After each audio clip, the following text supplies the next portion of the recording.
Chapter 546. Zulud gritted his teeth. No one can go back to the past. Orgrim spread out his hands. But I can leave my experience and insights to the next chief, the one who can truly lead the tribe out of the world we are destined to destroy, the one who can truly bring the tribe to prosperity. Zulud narrowed his eyes. Are you going to commit suicide like a coward? Or are you going to give up on leading us? Neither. I want to use my own methods to leave as much vitality as possible for the tribe. Orgrim smiled mysteriously. In this world, no one knew what Orgrim's plan was, except for one person, Duque. For the first time, Anduin Lothar, who was in charge of the army, had a disagreement with Duque. After recovering Stormwind City, Anduin rushed back to the main force of the Alliance in the north. However, when he received many reports from the Elven Forest, he frowned deeply. At this time, the hundreds of thousands of troops had been divided into two groups. The main force gathered in the barren land east of the Scorching Canyon, ready to advance head-on. The other group, which consisted of only 50,000 dwarves, gathered in the area of Loch Moden, where the Iron Furnace Fort was located. They were ready to go through the huge tunnel that the dwarves had built for many years and directly pass through the belly of the mountain. At the critical juncture of launching an all-out attack, Anduin, who was in the camp of the Baron Lord, thought for a long time, and chose to summon Duque directly using magic. Duque arrived as promised. Why? Duque, are you worried about me controlling the army in the direction of Stormwind? Duque smiled as he entered the tent, only to find that Anduin was alone. Anduin's face was unusually serious. In Gold's Higher Town, in Blackwell, and near the East Cove sawmill, my men have received reports of you allowing your subordinates to kill orc women and children. Duque's heart skipped a beat. What was going to happen had finally happened, but Duque did not regret it. Is that so? I only request that every warrior visit the settlement that was destroyed by the orcs, and see the remains of the women who were holding their babies after being hacked in half by the orcs with axes. What you're doing is provoking the people's hatred towards the beast men. I don't care if you're targeting the beast men warriors, but allowing the beast men women and children to be slaughtered is not in line with the spirit of a knight. First, please tell me, on what basis should we treat a barbarian race that has massacred the human race kindly?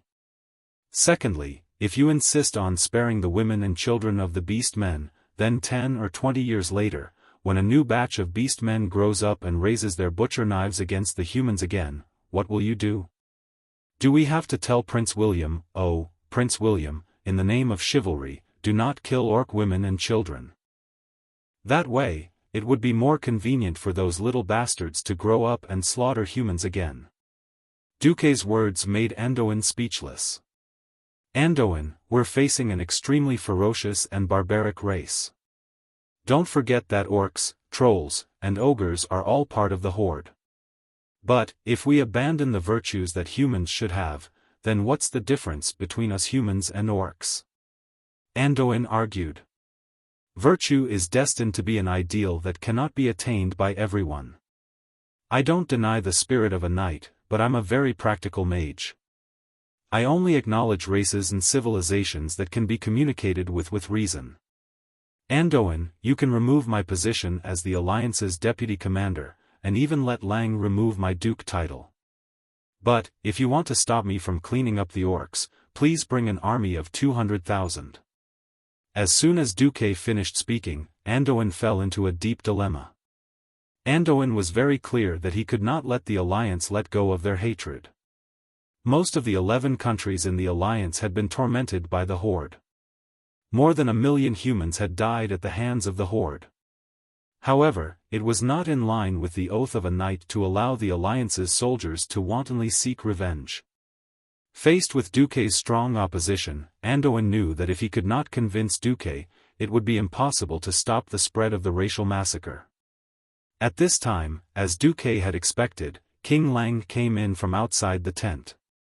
Lang spoke very earnestly, Duque, I don't want to directly refute your approach with reason. I just want to hear your opinion on the Horde. After a few seconds of silence, Duque spoke in a deep voice, "Do you know how many tribes are left on the mainland now? Do you know how many places on the mainland there are for the Horde to thrive and thrive if we can't clean up the Horde?" "No.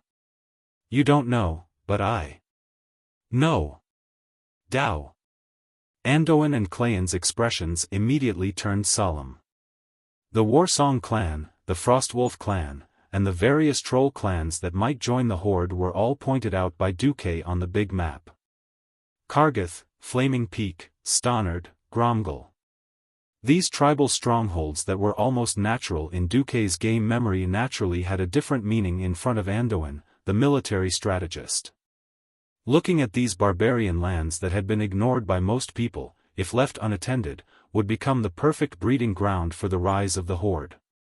Anduin and Lang were finally moved. Duque's last reason was the final blow to the balance in Anduin's heart.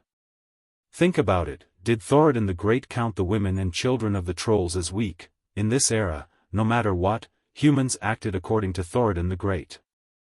Perhaps the spirit of chivalry was very noble, and very admirable, but compared to the common ruler of mankind, Thoradin the Great, it was obvious who was more important. Lothar was indeed a very noble person, and Duque did not want to destroy his faith, but Duque had to do so. Because after the Alliance won, according to history, King Tyrrhenas would implement a very F***-kept-up policy to prohibit the Alliance from killing the Horde captives. This was Tyrrhenas' evil plan to use the spirit of chivalry to exhaust the other countries of the Alliance. Unless they found an excuse to leave the Alliance, they would be overwhelmed by the ever-increasing cost of the shelter. Those countries that truly had the spirit of chivalry and humanitarianism would become a tiger in their own bosom.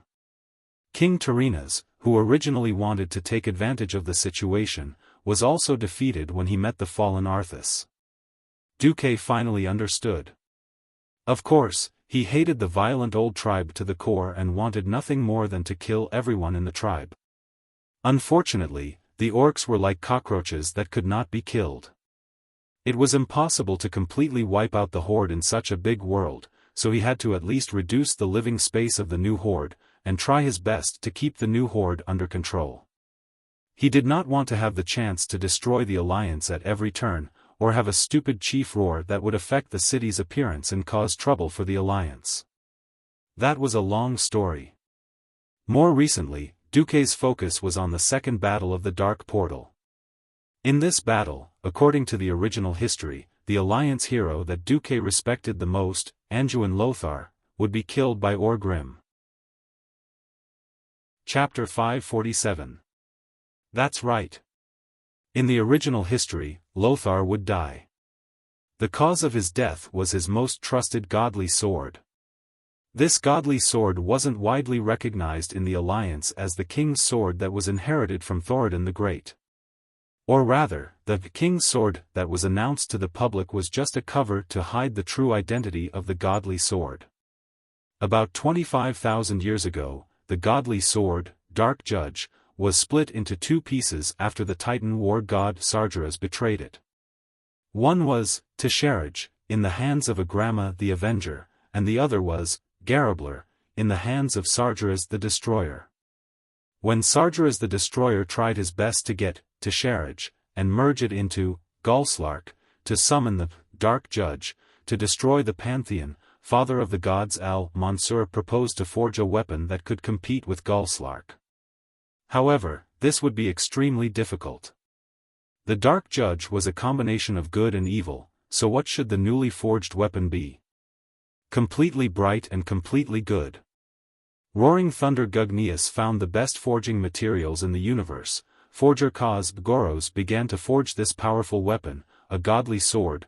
Dreamweaver Noganon used almost all of his power to enchant it. Agrama the Avenger injected his noble soul into the sword, and the sword was called Iskani Punisher. Just as the sword was about to be completed, things changed. Sargeras the Destroyer led the Burning Legion to attack the Pantheon, and the gods used all their strength to finally complete this weapon. This newly completed weapon was ejected out of the Pantheon due to the force that erupted during the interruption, and was left in the newly created Azeroth. Although the gods wanted to find this sword, because of the Burning Legion, they had to deal with the enemy in front of them first. After a long time, this matter was gradually forgotten. More than 20,000 years later, 3 travelers found this weapon in an abandoned cave. They were Lang Rin, the guardian Mediv, and Anjuin Lothar. Only the most noble of men could wield this sword. Fortunately, one of the 3 had it, and that was Anjuin Lothar. This was the difference from the history that Duque was familiar with. The moment the sword acknowledged Lothar as its master, it suddenly fused with the king's sword that Lothar had inherited from his ancestors. Most of the time, the sword that appeared in front of others was still that seemingly thin but beautifully crafted one-handed sword. However, when Noxus needed to fight or had a thought, the sword would quickly transform in a flash of golden light. It had transformed into a gigantic 2-handed broadsword, and it was imbued with a divine aura. It was as if it would slay any evil. The guardian Mediv gave this sword a name, Quel Zaram. In Sargeras, it meant the sword of nobility. This sword woke up from its 25,000-year slumber. Later, Anjuin Lothar used this sword to kill his way into Karazhan. Fortunately, Duque also obtained the temporary approval of this divine sword. He used this sword to stab Mediv, who was possessed by Sargeras, and sent Sargeras' soul into a bottomless abyss. However, this sword had a fatal weakness. It could not be used against people of noble character. When the wielder used it against a noble person, it would lose its divine power. No one would have thought that the leader of the ferocious orc army, the orc leader who started a bloody massacre on the Azeroth continent, Great Chief Orgrim, was actually a noble person. That's right, although Orgrim had caused countless killings, the starting point of all his actions was for the continuation of his race. In the end, he was judged as a noble person by Quel Zaram, and refused to release his invincible divine power. This happened at the most crucial moment of the battle between Noxus and Orgrim. It could be said that success was noble, and failure was also noble. Because of his noble character, Noxus was able to master Quel Zaram. He led the army to fight in the Silverpine Forest, and it could be said that he was invincible. Other than Grom Hellscream, who had Bloodhowl, no one was a match for him. However, during the duel with Orgrim, Quel Zaram was degraded to ordinary iron. In the end, it was smashed by Orgrim's semi-divine weapon, Hammer of Destruction. This hammer not only smashed the exterior of Quel Zaram, but it also hit Noxus' chest. Noxus died because of this hammer. In life, 9 out of 10 things did not go your way. The longer you lived, the more you would feel that you had missed out on too many things, and left behind too many regrets.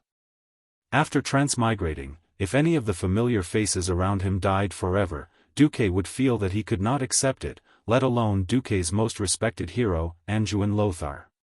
From the time Duque was penniless to the time Duque rose to power, Lang and Duque had given Duque too much support. She had never dragged him down. She would do her best and not hold back. Even if in this life, because of Duque's efforts, Lang did not die, and Duque did not have to lick King Tyrinus's boots and beg for a chance of survival for William, who had lost his father. And Duque did not have the glorious record of fighting alone at the front line of the Alliance. This did not affect Anduke's noble character. Ever since he became the commander of the Alliance, Anduin had never deliberately favored any country's army in any military operation. Those who were capable would be promoted, and those who were incapable would be relegated. Even though Tyrinus had hinted many times that he hoped the army of the Rotterdam Kingdom would get better missions, Anduke ignored him. It was precisely because of his fairness that he set a good example for the entire alliance. Hence, there was a real atmosphere of equality within the alliance. Hence, no matter from which perspective, Duque had no reason to let Anduke die in the hands of Orgrim. There was a problem. If he wanted to seize the last opportunity to weaken the tribe, he had to seize the opportunity now. Slaughtering the tribe was obviously dishonorable for most of the knights, and it would definitely cause a conflict with Anduin and the others. If his nobility was tarnished, Anduin Lothar would no longer be the same Anduin Lothar. On the other hand, since Duke had chosen to save Anduin's life, Anduin would definitely not allow Duke to assassinate Orgrim when the bastard chose to surrender for the sake of the continuation of the orcs, even if Duke had saved Anduin's life. He would let so many orcs survive by sucking away the finances of the Alliance, and then shout the classic "Orcs will never be slaves," after 10 years. That made Duke very unhappy. What should he do to have the best of both worlds? Duque first used the hatred of the people to attack Anduin and Lang's hearts, and then used the name Thoradin the Great to lower their psychological bottom line. Finally, he used his ultimate move against the orcs. Chapter 548. Family planning was our basic national policy. Anduin was a warrior. Although Lang was well versed in all aspects, he was not very good at internal affairs. Neither of them saw through Duque's insidiousness. No, it was wisdom. At the end of the day, this wasn't the era of Azeroth where technology was everywhere. After seeing the Draenei and absorbing the technology from the Pantheon, all kinds of crazy things appeared in Azeroth. Especially when the Burning Legion entered, and even the Floating Universe fleet came. Now, it was still an era of cold weapons. In the era of cold weapons, to a large extent, people were used. Without underlings, no matter how powerful Thrall was in the future, did you think you could destroy the alliance of 10 million people with 300 red underpants? How was the new tribe formed? In the end, the alliance went too far and left too many orcs. Although they used enslavement and even used some of the orcs as gladiators, they did not control the number of orcs well, and did not notice the rise of the remaining orcs. As a result, the Frost Wolves and Warsong clans that were hiding in the dark rose again, and rescued the orcs that were locked up everywhere. Then, they escaped the Alliance's pursuit and turned to the Kalimdor continent across the endless ocean. So, when Duque first scared Lang and Anduin, the soul of the best actor arrived. It can be foreseen that the threat of the tribe will continue to exist for decades, or even hundreds of years. If we do not handle it well, it will bring disaster to the entire Rin family and the descendants of the people of Stormwind. Duque's words made Lang's heart ache. Anduin clenched his fist. Is there no better way? Duque, for the sake of the kindness of humans. Anduin did not mention the holy light because mages did not believe in it.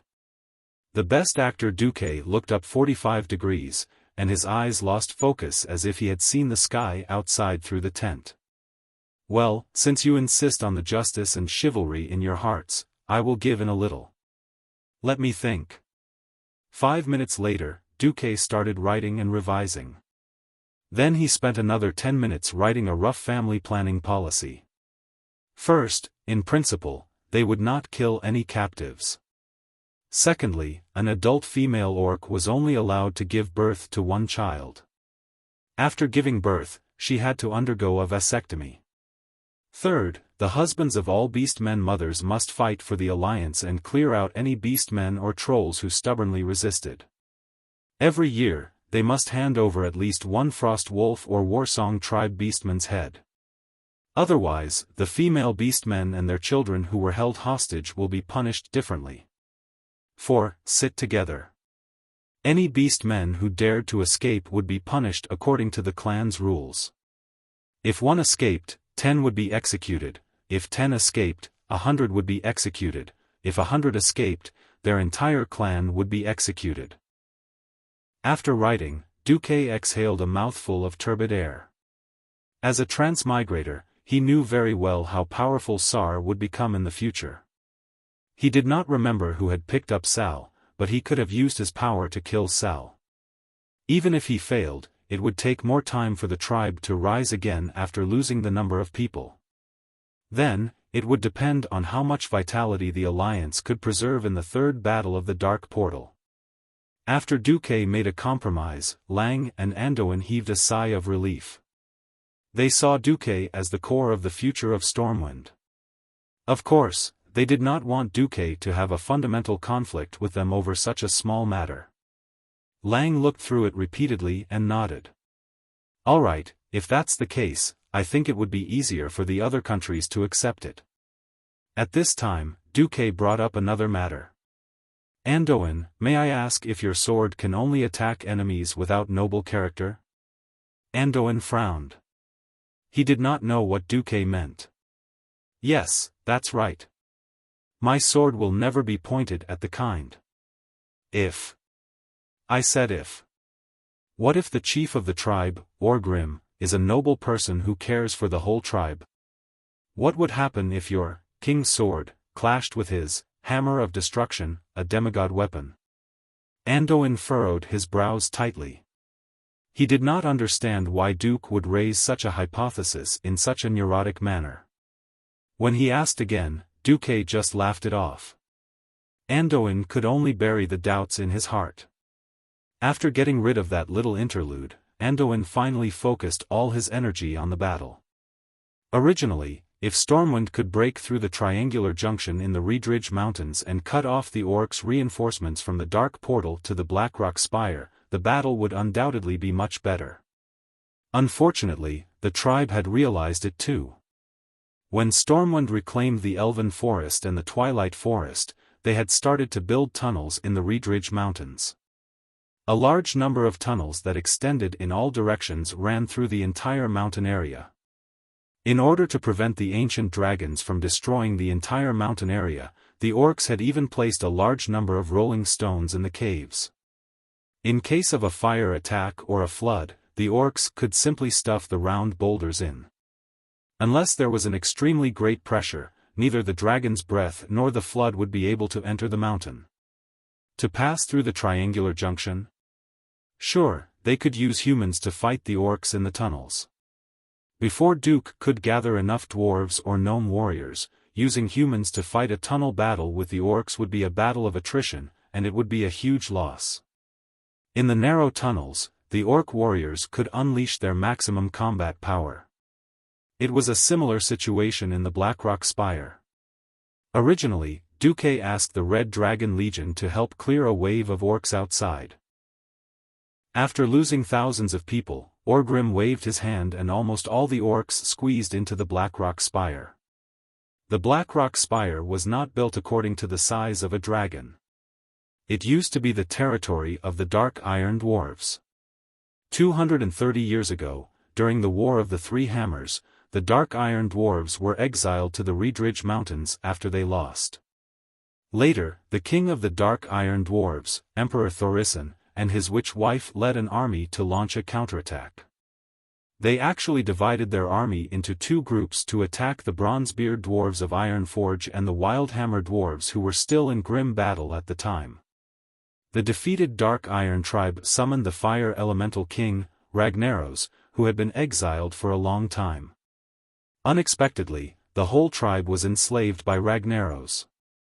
The opening of the elemental plane rift caused a major disaster to the entire Azeroth. It also changed the terrain rapidly. The originally larger Reedridge Mountains were separated. Between the Scorching Canyon and the Reedridge Mountains, there was now the Burning Steppes and the huge lava volcano that was tens of kilometers long, the Blackrock Mountain. Chapter 549. Interestingly, the Dark Iron Dwarves enslaved by Ragnaros occupied the Blackrock Abyss at the bottom of the Blackrock Mountain. After the orcs conquered Stormwind City, they started to use the lava cave to build and expand the Blackrock Fortress. After hearing that the Iron Furnace Castle's Bronzebeard Dwarves had joined the alliance, the Dark Iron Dwarves joined the tribe without hesitation. They were happy to cause trouble for the Bronzebeard Dwarves, and even came out to build all kinds of weapons and fortifications for the tribe while Ragnaros was still asleep. Hence, the defense of the Blackrock Fortress was quite strong. More than 200,000 orcs squeezed into a fortress.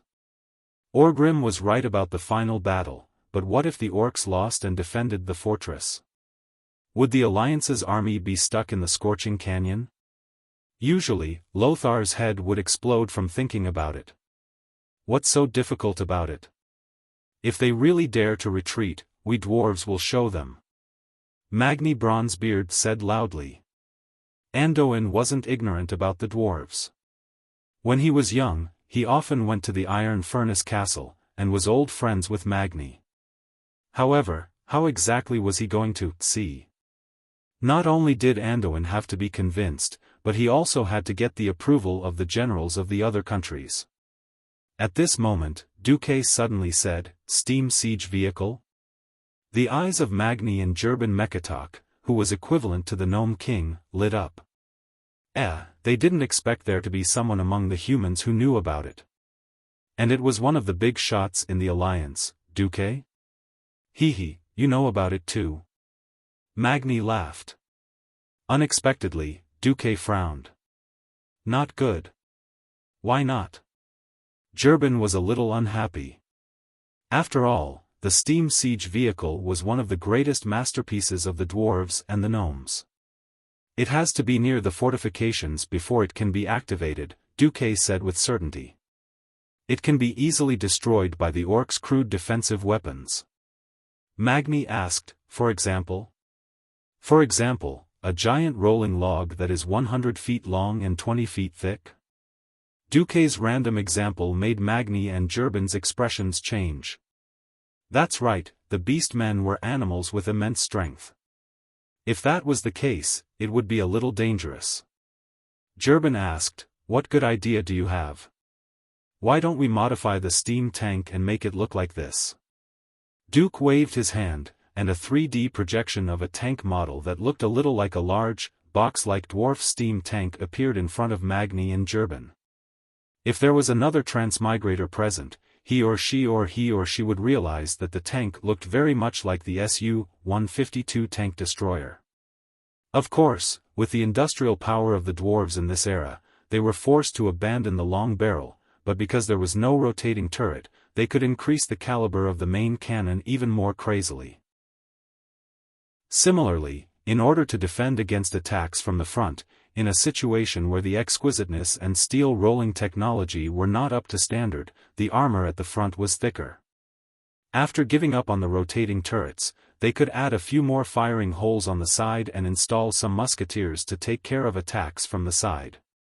Both Lothar and Migraine were dumbfounded by the topic that Duke and the dwarf were talking about. Their understanding of the dwarven weapons was very primitive. He always felt that the dwarven tanks could withstand swords and knives, but they were a little weak against heavy weapons such as sledgehammers. For example, on the battlefield, he had seen the orcs smashing the dwarven tanks with tree trunks more than once. But at this time, if they didn't trust the dwarves, they would ask their own soldiers to fight the orcs in the streets. Any commander who cared about his soldiers would not do such a heartless thing. Anduin had been complaining about Duque's suggestion to modify the siege weapons so late. Firstly, the war was imminent, and secondly, there were only 4 days left. Would they make it in time? Magni waved his hand. Don't underestimate the dwarves and gnomes. Such a low-tech modification, we can do it in one night. Magni and Jurban were so confident that even Duque was a little doubtful. Hey! Are the dwarves all so strong? One night? It's a steam tank, right? They don't need to recalculate the weight to solve the tank's power system? What about the wheels? What about the tracks? What about the suspension system? Then, the next day, Duque was pleasantly surprised amidst a wave of applause and praise. Duque came out with sleepy eyes. Duque was dumbfounded too. F***CK. I want you to be a tank destroyer, not a land cruiser. What the hell is this 10-meter-long metal lump that's almost 2 stories tall, 3 carriages wide, and almost 3 stories tall? Not only was Duque dumbfounded, but the Windrunner sisters' mouths were also wide open. All right. At least its appearance was perfect. Duque noticed that apart from the front armor that was really made of steel, the sides were made of wood and covered with 2 to 3 layers of iron. When Duque walked over, he saw a huge wheel made of pig iron that was as tall as a man. Even though the outer part of the wheel was mostly covered by the outer armor, Duque could clearly see, no tracks. No tracks. No tracks. Important things must be repeated 3 times. Then how will the vehicle turn and pass through complicated terrain? And with such a heavy vehicle, what kind of steam transmission system will it use? With this question in mind, Duque turned to the back of the vehicle to take a look and almost bit off his own tongue. High-tech my ass. No wonder they said it was a modification without any technological content. Like hell I'd believe you. Looking through the open back door at the back of the tank, Duque could clearly see at least 100 dwarves chatting and bragging in front of rows of pushers at the bottom of the tank. Right. That's right. It's the pushers used to push the vehicle. It seems like this tank destroyer that weighs at least a few dozen tons is being driven by humans. Of course, as long as everyone listened to the commands, it would be fine. Pfft. Duque choked. Perfect. Just then, Magni and Gerben came over with proud faces. The great dwarf craftsman Gerben laughed. How is it?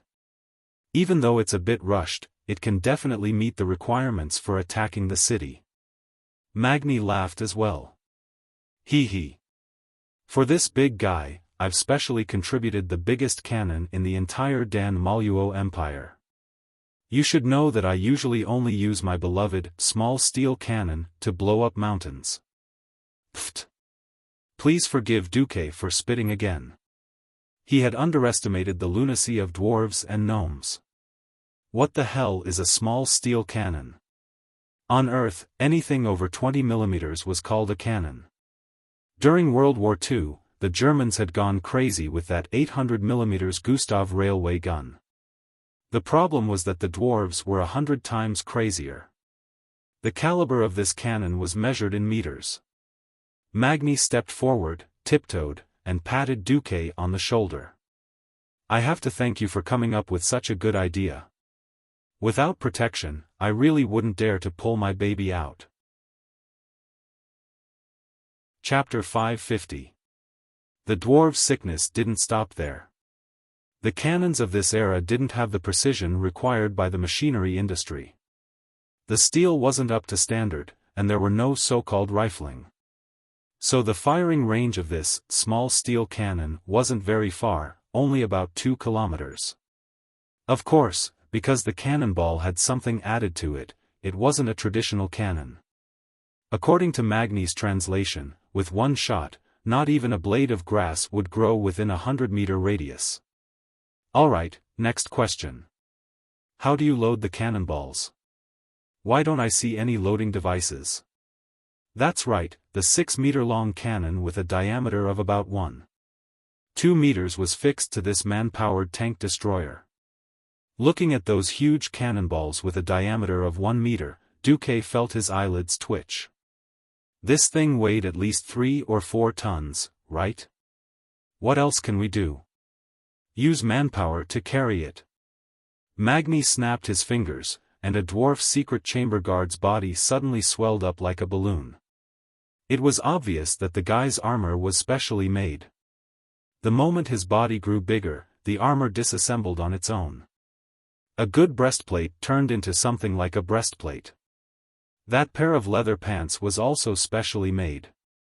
The long pants didn't tear even after being worn into a pair of shorts. Looking at that guy's body glowing with a silver metallic sheen, Duque finally understood. Deity's descent? Yes. Magni smiled. Seems like you understand us dwarves quite well. Deity's descent was another one of the dwarves' sickening racial talents. Dwarves who had awakened this innate skill through rigorous training could achieve a short-term increase in strength, attack power, defense power, and vitality by increasing their size. Fine. Dwarves, let a few dwarves who awaken Deity's descent to carry the cannonballs. You win. Looking at Duque's expression of admiration, Magni and Gerben laughed happily. Magni suddenly came over and said sneakily, "Oh, it sounds like you know how to use a loading device? Can we, discuss it privately later? Duque's eyes darted around. We're at a stalemate at Reedridge Mountain on Stormwind side. Why don't you send 1,000 secret chamber guards first? Are you kidding me? Currently, the entire Bronzebeard Dwarven clan only had 1,200 secret room guards. No. There's no room for negotiation. Magni's tone was resolute, like an old hen protecting its chicks. A faint smile appeared on Duque's face. Almost as soon as they saw Duque's smile, those who were extremely familiar with Duque's personality, such as Aurelia, already covered their mouths and snickered. Duque was going to scam people again. Then, I'll use the secret of large-scale tank assault, Blitzkrieg, in exchange. Blitzkrieg? The name sounded grand. Magni and Gerben pricked up their ears. Over the years, their steam tanks had been ridiculed by outsiders. Useless lump of iron. It was a waste of manpower and resources. He was no match for an orc warrior's 200-pound sledgehammer. With a few strikes of the hammer, the steam tank would fall apart. Not as good as a hammer. No matter how many times Magni and Gerben heard these words, they felt as if needles were stabbing into their hearts.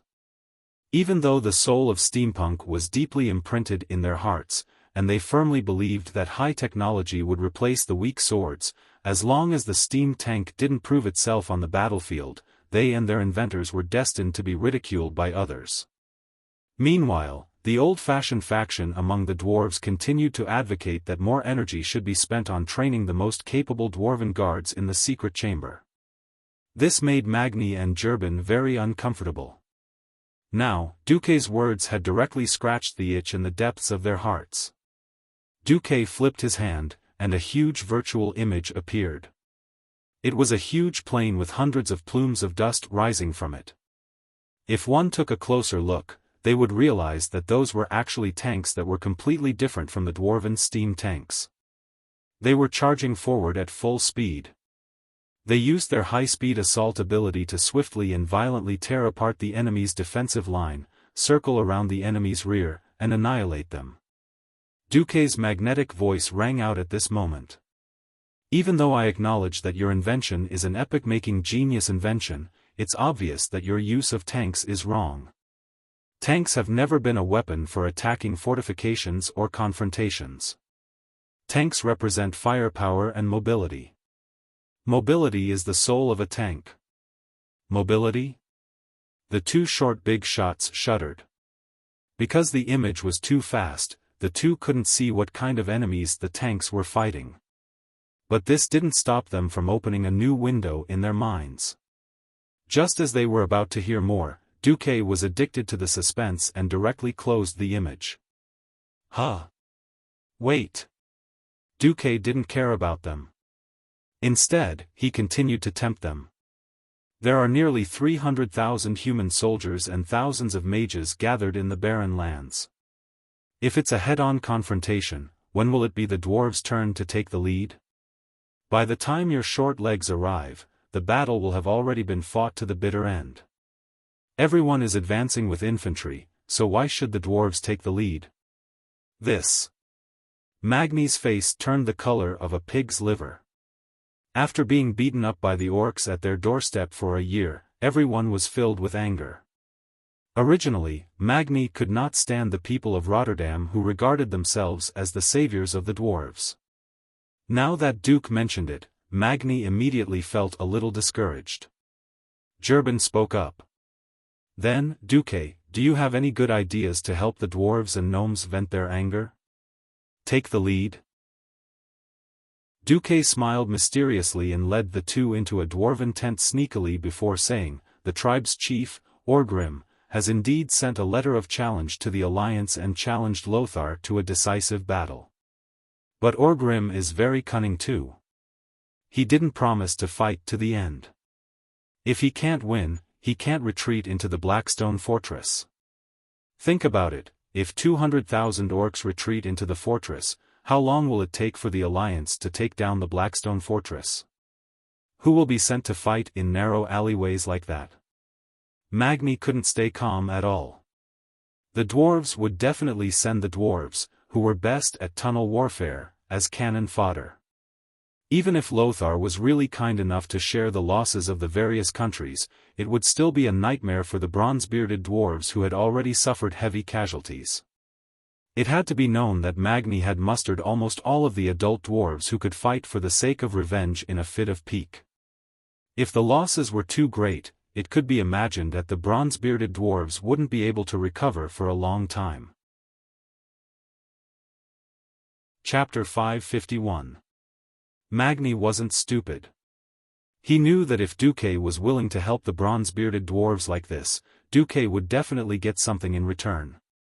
But Magni was willing to trust Duque. Duque was just too reliable. Apart from the soldiers who had no choice, Iron Stove Castle had given them almost everything they wanted in the past year.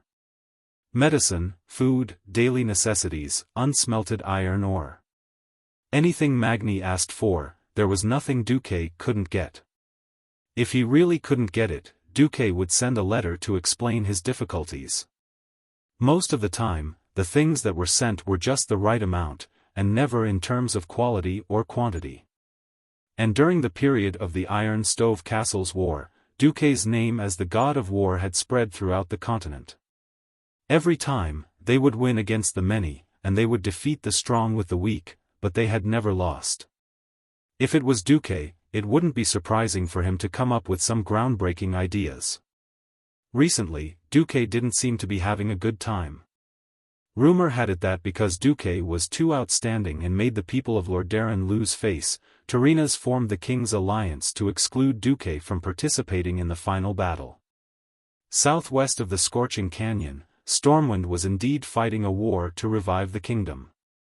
It was fine for Duque's 30,000 private soldiers to go back to the Elven Forest. However, with the Red Ridge Mountain completely unable to break through, they summoned Duque, the Alliance's deputy commander, to the main battlefield, but didn't let Duque control any of the troops. What was this? Dwarves were mostly straightforward, and Magni hated these kinds of deceitful political battles. He especially hated the Lordaeron people's "I'm your boss, come and worship me" way of doing things. In fact, everyone could see that the orcs were going to kneel sooner or later. If they wanted to have enough say in the alliance after the war, they had to produce a good result in the final battle. Now that Duque wanted to use the dwarves to teach the people of Lordaeron how to fight, why wouldn't the dwarves do it? Magni quickly understood the crux of the matter, and agreed decisively. "Tell us, we'll do it." The gnome craftsman nodded in agreement. "Yes, let's call Kudrin Wildhammer over first. We need to properly tell the tribe what it means to be one in the air and land, and to coordinate our infantry and cannons." Not long after hearing such a new term, Kudrin immediately joined the group. November 6th, the day of the final battle. The humans are here. Orgrim jerked his head up from his thoughts. The fear in Zuluhid's voice angered him. When did his successor become such a coward? "We invited them to fight." The great chief roared. He stood on the balcony of the Blackrock Tower and watched everything from above. This balcony was located on a protruding rock at the top of the northern part of Blackrock Mountain. In front of the balcony, he could overlook the entire Scorching Canyon. From here, he could see the remaining tribesmen and the newly arrived tribesmen gathered below. He still remembered that the last time he looked from here, his warriors had covered the entire Scorching Canyon and burning plains from the north and south. There was not a single gap between them. But now, between the black rocks, there were only patches of green and a small amount of brown. Orgrim could even tell that the old first-rate tribesmen were sparsely gathered together, while the new second-rate and third-rate tribesmen were more spirited. When did his tribe become so weak? Everything he worried about had become a reality. Everything was falling towards the worst plan he had prepared in his heart. So what if it's a final battle? Can we win? They have a large number of mages, and even a damned red dragon. Zuluhid said from behind him. "We don't have enough men." This is the last batch of reinforcements. The tribes on the other side of the gate are watching, and there won't be any more reinforcements for a while. Orgrim glared angrily at his second-in-command. The burning rage in his eyes made every beastman who met his gaze cower. Indeed, their numbers were very small compared to the super army of over 500,000 in the past. The number of beastmen troops no longer had the numbers to sweep through the world. In terms of quality, it was even worse. But so what? In the name of our ancestors. We are beastmen. You're asking us what we should do? He roared at everyone and pulled out the famous hammer of destruction from his back. Of course it's to fight. Before you rode on the dragon's back, you could kill 20 human soldiers in one go without panting. Did you forget what it means to fight after getting off the dragon's back? At this point, Orgrim turned to the new beastmen around him. Your ancestors could kill 10 human soldiers at once. What about you? Do you think you're the children of the ooze monsters? Do you think you're all weaklings? What your ancestors could do, you can do as well. You want to destroy us? Sure, you can kill us with the lives of 5 million soldiers. Leaving behind Zuluhid and the new recruits who were trembling in excitement, Orgrim turned around and walked to the balcony. Warriors of the Horde! Listen up! He roared and raised his hammer high. Most of the new beastmen turned around to look at him, but the beastmen who had retreated did not. This enraged him once again, and he smashed the hammer of destruction onto the cliff at the side of the balcony. There was a stream of lava that fell straight down. The blow from the hammer of destruction created a huge wave of heat that reverberated violently. Every single orc at the foot of the mountain immediately cast their gazes over and stared intently at their great chief. Listen to me, he yelled again. I know that we are being defeated and forced to retreat. I also know that our numbers are not as great as before. I also know the heavy losses caused by Gul'dan's betrayal. But don't forget, we are beastmen. In our world, for billions of years, nothing could stop us. We have killed the most savage Gollans and fought against the ogres for hundreds of years. We have lost before, and we have retreated before. But now? We are still the rulers of that world. At this point, the beastman's eyes lit up. Our world is being destroyed, and we have nowhere to retreat to.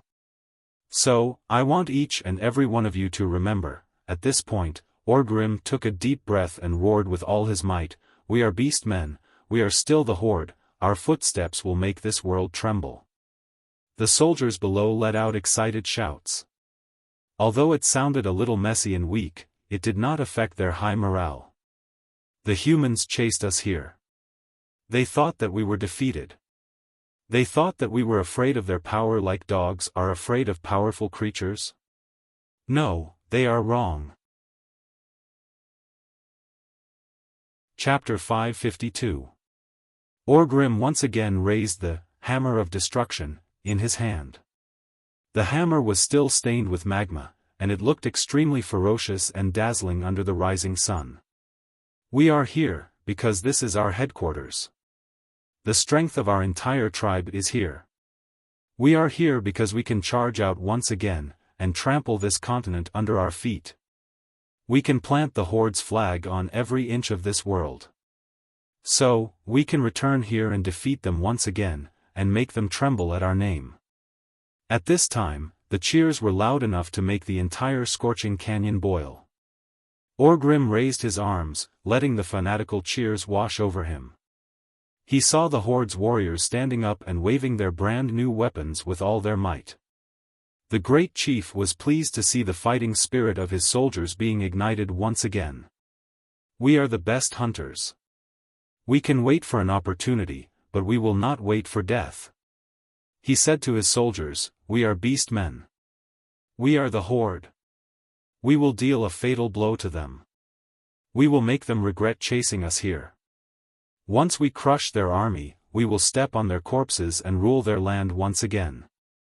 When Orgrim once again swung his hammer above his head, Zulud had already secretly waved his hand. The sound of a huge horn rang out. This deep horn sounded as if it came from the distant past, and traveled through the long river of history. Every beastman felt as if their ancestors were staring at them passionately. At this moment, at this moment, at this moment, the cheers pierced through the clouds, causing the entire black rock mountain that Orgrim was standing on to tremble. Orgrim suddenly felt like crying. This was the horde that stood at the top of the world with an unyielding heart. This was the horde that he was willing to give up his life and even his soul for. Orgrim felt the hot wind brushing against his cheeks. He could no longer tell if it was the heat from the scorching canyon, or the heat from the beastman's cheers. No matter.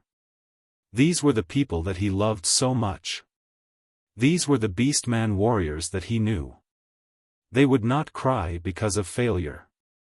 They would not kneel and beg for mercy because of a disadvantage. Even if they fell, they would only fall in the direction of their charge, and their hands would be stained with the blood of their enemies. When he came down from the balcony, Zulud came up to him and used honorifics, which was rare for someone as rude as him. "Great speech, great chief." Suddenly, a voice said, "I hope those little bastards who haven't even seen Gerald won't pee their pants when they see a dragon flying in the sky." The one who spoke was Kilrog Deadeye. As the chieftain of the Bloodring clan who had suffered a great loss after encountering the Red Dragon army in the war, he was obviously filled with resentment. Orgrim glanced at Kilrog and suddenly laughed. "Dragons aren't the only rulers of this world. I swear by the tribe's war flag that this battle has nothing to do with the dragons." Kilrog's single eye narrowed. Orgrim ignored Gilog and turned to Sabek, who had just retreated from the front lines. "Have the warriors of our clan get ready. I will lead my elite team and charge. The others will follow behind." He glanced at the huge hall on the balcony. Standing in the shadows was a large group of huge figures. They were waiting for orders. When Orgrim's gaze swept across them, everyone stood up straight and nodded. Orgrim nodded in response. These were his elite guards.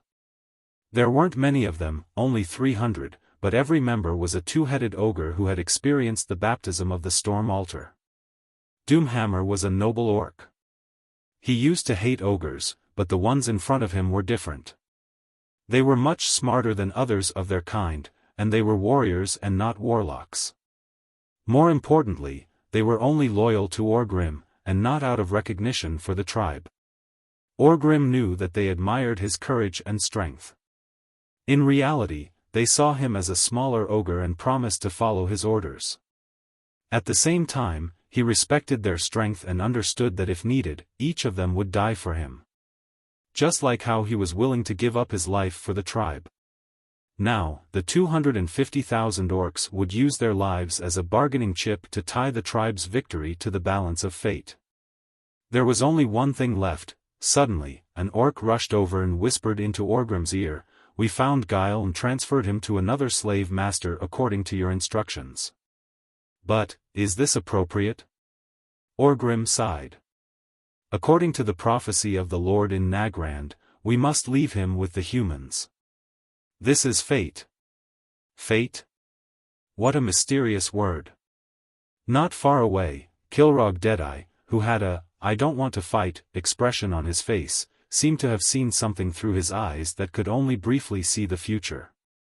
He suddenly picked up his white bone axe made from the fangs of ferocious beasts and stood beside Orgrim. Regardless of victory or defeat, the tribe should not be destroyed here. Orgrim smiled when he heard Kilrog's words. "Let's go." At this moment, on a small hill 3,000 meters away from the main battlefield, Anduin Lothar stood upright on the back of his horse like a sharp sword. He was the most trusted commander and the highest commander of the alliance. Anduin was not only surrounded by knights, but also an entire hand of silver waiting for his orders. Anduin's hand was on the hilt of his sword. His eyes were sunken from staying up all night, and his eyeballs kept moving. His gaze was as sharp as an eagle's as he patrolled the plains. The cheers of the orcs shook the earth. This made Anduin a little uneasy. Obviously, Great Chief Orgrim had boosted the morale of the entire tribe. On the other hand, Anduin felt like he was screwed. Tarinas had gone crazy from wanting to take credit. He used the excuse that Rotterdam had sent the most troops to change the formation, and wanted the armies of the other 8 countries to form around the Rotterdam army. If the Rotterdam army was as elite as Mograines, then Anduin could forget about it. But why did this have to happen? Tarinas had forced all the private soldiers of the nobles to come up to 150,000 men. Instead, he let Gilnas and Alterac, who were more powerful, transport food. He even threatened to withdraw his troops at every turn. Alright, now the front and center were all Rotterdam. On the left was the well-equipped Dalagan army and the Highland cavalry from Torrential Fortress. On the right was the allied army of Bronzebeard, Wildhammer, and Gnomes. At the back were Kuel Salis and the Dalagan mages, as well as the rangers. Chapter 553. Anduin knew that as long as the horde was fierce enough, they would be able to break through the front line and the front line of the Alliance. Then, the Alliance would be in trouble. Yes, the ones at the back of the central formation were the private soldiers from all over the Rotterdam kingdom. To put it nicely, they were private soldiers, but to put it bluntly, they were armed to the teeth, farmers. Not to mention other strong armies, even Duque's 30,000 private soldiers would be able to kill the 100,000 soldiers with a single charge. At this time, Anduin wished that he had the 100,000 elites of Stormwind in his hands. Unfortunately, Stormwind's war could not be sloppy. Although Duque made it clear that even his 30,000 private soldiers would be able to succeed, most of the Stormwind soldiers were still sent to Aylwyn, including the Griffin Legion. It was not that Duque, Lang, or Anduin wanted it, but that Tarinas was too enthusiastic. We agreed to support you guys in the first place. Now, we feel bad if we don't send troops over to help. We're letting our allies down. You can't possibly not bring your own troops, right? What he said made sense. Anduin would not know that Stormwind, which had less than 5,000 soldiers left in the original history, would definitely need the support of the Alliance to restore the country. In this life, there was no need at all. Because of Duke's appearance, not only did the elite soldiers that should have been lost survive, but because of the reclamation of the farmlands in Hillsbrad Hills, the number of Stormwind Kingdom soldiers increased as they fought. If it were not for the fact that they did not want to be militaristic, it would not be a problem to bring 300,000 soldiers out. Anyway, maintaining 100,000 soldiers under the direct command of the kingdom and 30,000 private soldiers under Duque was a very ideal force. Anyway, Tarina's kindness this time was as unnecessary as your mother wanting you to wear down in autumn because she thought you were cold. It was hard to refuse. Just like that, most of the troops of Stormwind were brought back to Aylwyn. Together with the People's Army in the Western Wilderness, it was definitely more than enough for the Western Front. However, Lothar did not have an army with enough soldiers. He only had a small army of 5,000 people. In a sense, Tarinas had taken over Lothar's power. Looking into the distance, Anduin sighed deeply. Fortunately, we still have the trump card of the Crimson Dragon Legion. That was right. According to Duque, they could indeed mobilize the Red Dragon army, but there was a price to pay. It can't be helped. Those damned dragons are all money-grubbing fellows. It was true that they hated the Horde, but it was fine if they killed their main force. If they had to fly all the way here, it would definitely cost them some money. It won't be much, just 2 million gold coins each time.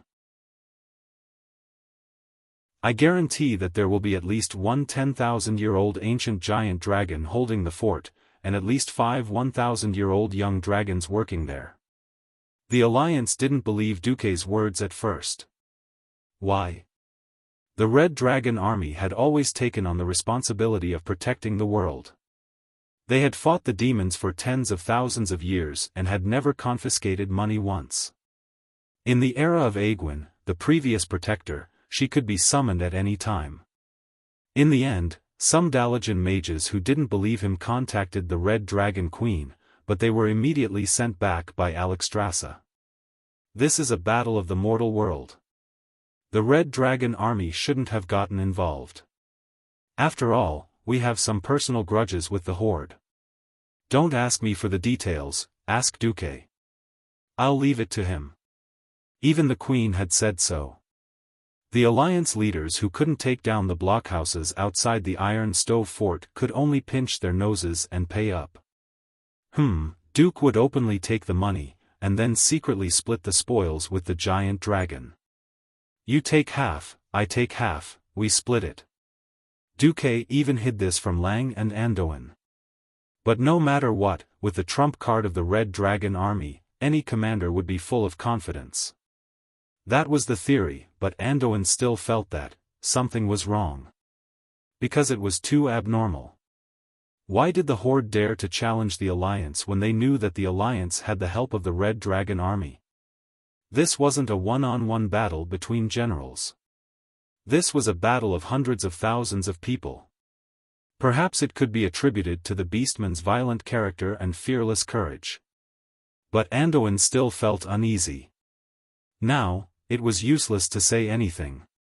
The arrow had to be fired. The food for nearly 300,000 people made Anduin's hair turn white every day. After all, the location of the battle was not any of the Alliance's territories, but the barren scorching canyon. Even when the wetlands, Dan Moreau, and Loch Moden started the War of Liberation in the northern parts of the southern continent, Duque had already stored enough food to feed the 300,000 troops for 3 months. Anduin still felt a headache. It was too troublesome to transport the food. Either they went through Loch Moden and went around the barren land, making a big circle of 300 kilometers, or they were forced to send the food from the Iron Stove Fort, through the snow-covered mountain path of Dan Moreau, and through the huge mountain tunnel. The first path was costly. There were wild beasts everywhere. The soldiers who escorted the food had their swords stained with blood almost every day. The second path was slow, and because the mountain path was narrow, the transport capacity was too small. In a sense, the Alliance could not afford to drag it out. Is fighting the only way? Anduin's muttering made Uther frown. Woo woo woo. The unique sound of the horn echoed in the battle formation of the Alliance and the Horde. The scene in front of them seemed to repeat 2,800 years ago. On the Arthi Highlands, the flags of the various human clans shone under the sun. The knights did not have helmets. The only excellent equipment was the spears in their hands and the long swords at their waists. They did not even have armor. That was because they were facing a troll that was taller than them on horseback even when they were standing. In the face of the power of the trolls, any human armor was a pale existence. But it was different from back then. Back then, there was a great man in front of them, shouting, "Warriors from the various clans, the strongest knights of mankind, are you afraid?" The knights of that time, with their spears, their swords, and their lives, gave the only answer. What about now? Anduin's vision began to extend to the distance. What did he see? He saw the crooked central army of the Rotterdam. He saw the soldiers of the Rotterdam who were chatting. He saw the noble knights of the Rotterdam who were dressed more beautifully than they would be in a masquerade. The corner of Anduin's eye twitched. He could not help but pray, "Mograine, with such a group of nobles who only know how to play meritorious, your Scarlet Crusade must work harder." As if he heard Anduin's prayer, Mograine looked at a few positions in his team with slight disgust. Chapter 554. A while ago, they had sent a large number of knights to attack the Grimbader fortress, but they had failed. The consequences were beginning to show. The death of a large number of elite knights forced Mograine to promote more knight candidates to knights. To Mograine, the lack of experience was a small matter. Looking at the 5th and 6th legions of Rotterdam, many of the commanders were trash that tarnished the name of knights. Most of them were sent in by the nobles. This was the compromise that Turinas had to make with the nobles in the kingdom. The reason they were able to maintain their formation was purely because their subordinates were the most elite soldiers who had experienced the Battle of Silverpine Forest. Closer. Closer. Closer and closer. When the armies of the Alliance and the Horde approached the scorched land, the hot air began to turn cold and heavy. It was just an illusion. However, it was not a good illusion. The heat of the scorching canyon was unbearable. On the contrary, the beastmen led by the Blackrock clan felt that it was normal. Standing on a large rock at the front of the army, almost all the beastmen could see their chief and the symbol of the scorching canyon, the hammer of destruction. They began to believe their chief's words. Even though rows of human warriors in bright armor were approaching them in an orderly fashion. Even though the spears of the humans were as dense as a forest, each spear tip shining with a piercing cold light. However, when their great tribal chief shouted those words that reverberated in the bloodline of the beastmen for thousands of years, those words that seemed to contain a mysterious power and were incomparably sacred for their entire lives, every beastman received an answer for this war. What was that answer? Loktar Ogre. Yes. If they did not win, they would rather die. Loktar Ogre. 250,000 voices combined into one, echoing throughout the entire scorching canyon. Under their great chieftain's lead, the once still green sea began to surge with the most frenzied ferocity. That was the strongest fusion of the will of 250,000 people. It was also the roar of a desperate race for survival. Faced with the terrifying voice of the beastmen, Mograine and Anduin were deeply shocked. This battle was over. Mograine shouted at the top of his lungs, "Ballistae and catapults, fire first." The 1st and 2nd heavy cavalry regiments charged back. We must suppress the enemy's momentum. Throwing in their trump card at the start of the match was undoubtedly a very bad start. Mograine had no choice. This was because he saw Orgrim and his personal ogre guards, as well as more than 10 chieftains with terrifying combat abilities. That was definitely not an opponent that an ordinary shield formation could defend against. Anduin was nervous too. Tell Duque. I need his Red Dragon army, now. Now. After sending the message, Anduin raised his hand. Storm Royal Knights, Silver Hand, follow me. As soon as he finished speaking, he immediately galloped madly on his horse. We have to make it. Red Dragon. In fact, Duque had called for the Air Force earlier than them. But because the Red Dragons were not arranged to enter the barren land in advance, it would take more than 20 minutes for the Red Dragons to fly over, no matter how fast they were. The Rotterdam heavy cavalry filed out from both sides of the front line. After quickly forming an arrow formation, the horses began to speed up and trot on the battlefield. The knights held their heads high, and the tips of their spears were lowered in rows. Soon, a silver wave appeared at the front of the battlefield. It surged forward with the momentum of thousands of soldiers and horses, ready to collide with the terrifying green wave. Black ballistae rose diagonally from the human formation, and poured towards the front of the orcs with a density that could cover the sky. Mograine could imagine that in a dozen seconds, there would be countless holes in the green sea, and this wave would stagnate. Something no one thought would happen. Suddenly, the sound of ballistae could be heard from the orcs' formation.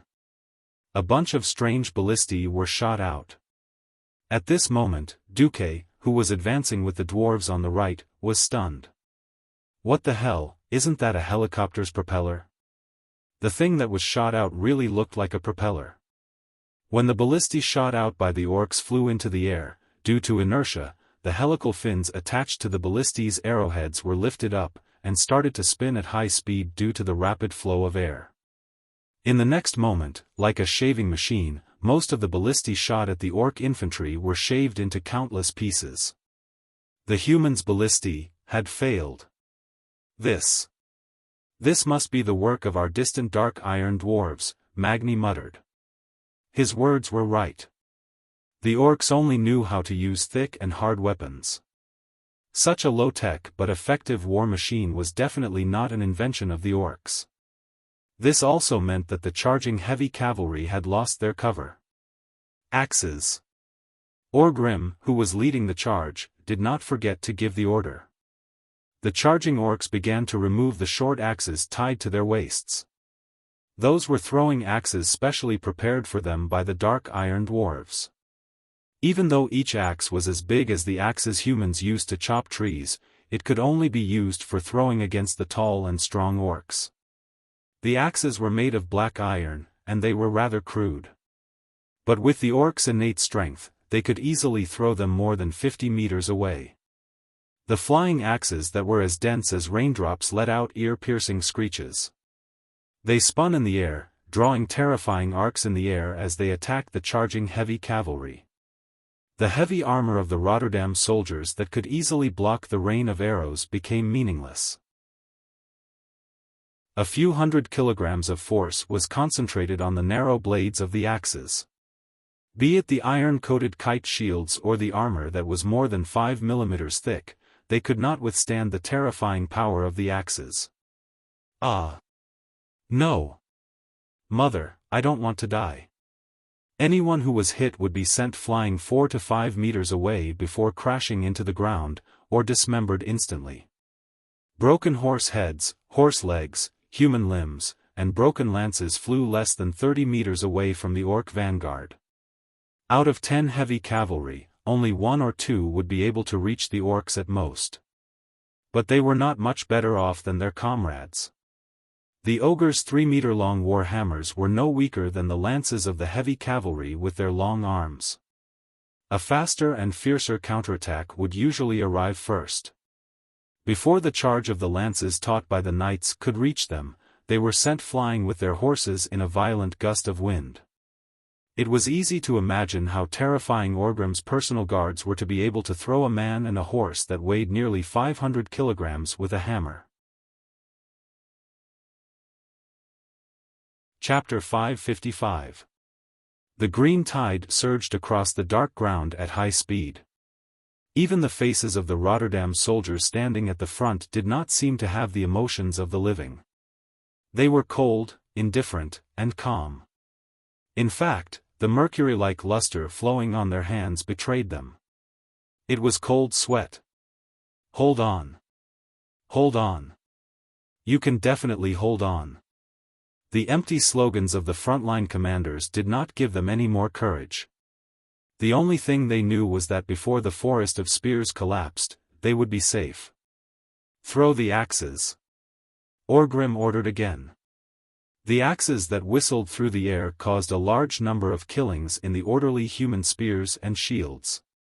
Almost instantly, the orderly shield formation was like a sandcastle eroded by seawater, and was immediately riddled with holes.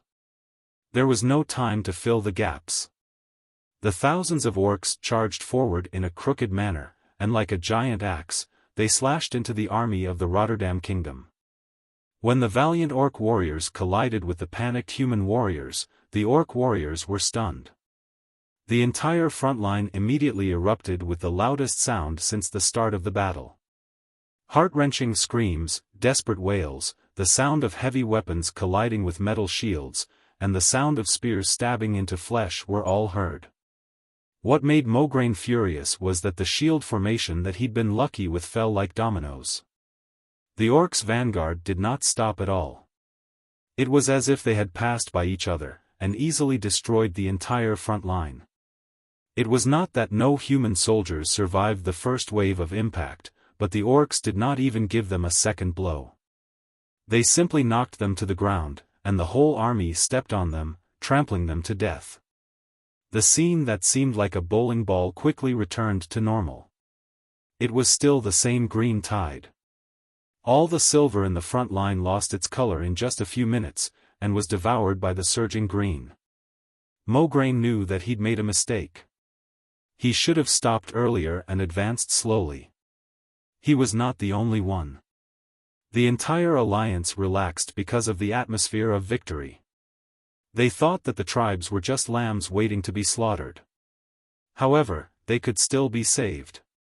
Losing 20,000 vanguard soldiers was not the end of the world. Call for a magic strike. At the same time, the FFF team will take the lead. We must first defeat the Orcs' vanguard team. Mograine's order echoed in the magic communication network. No. Mograine. It was the ogre army that had been strengthened by the storm altar. The effect of the spell isn't good.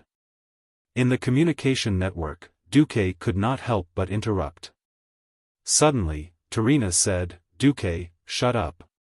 During the meeting, we agreed that Mograine would be in charge of the Central and Vanguard armies. Obviously, Tarina's was anxious as well. Idiot.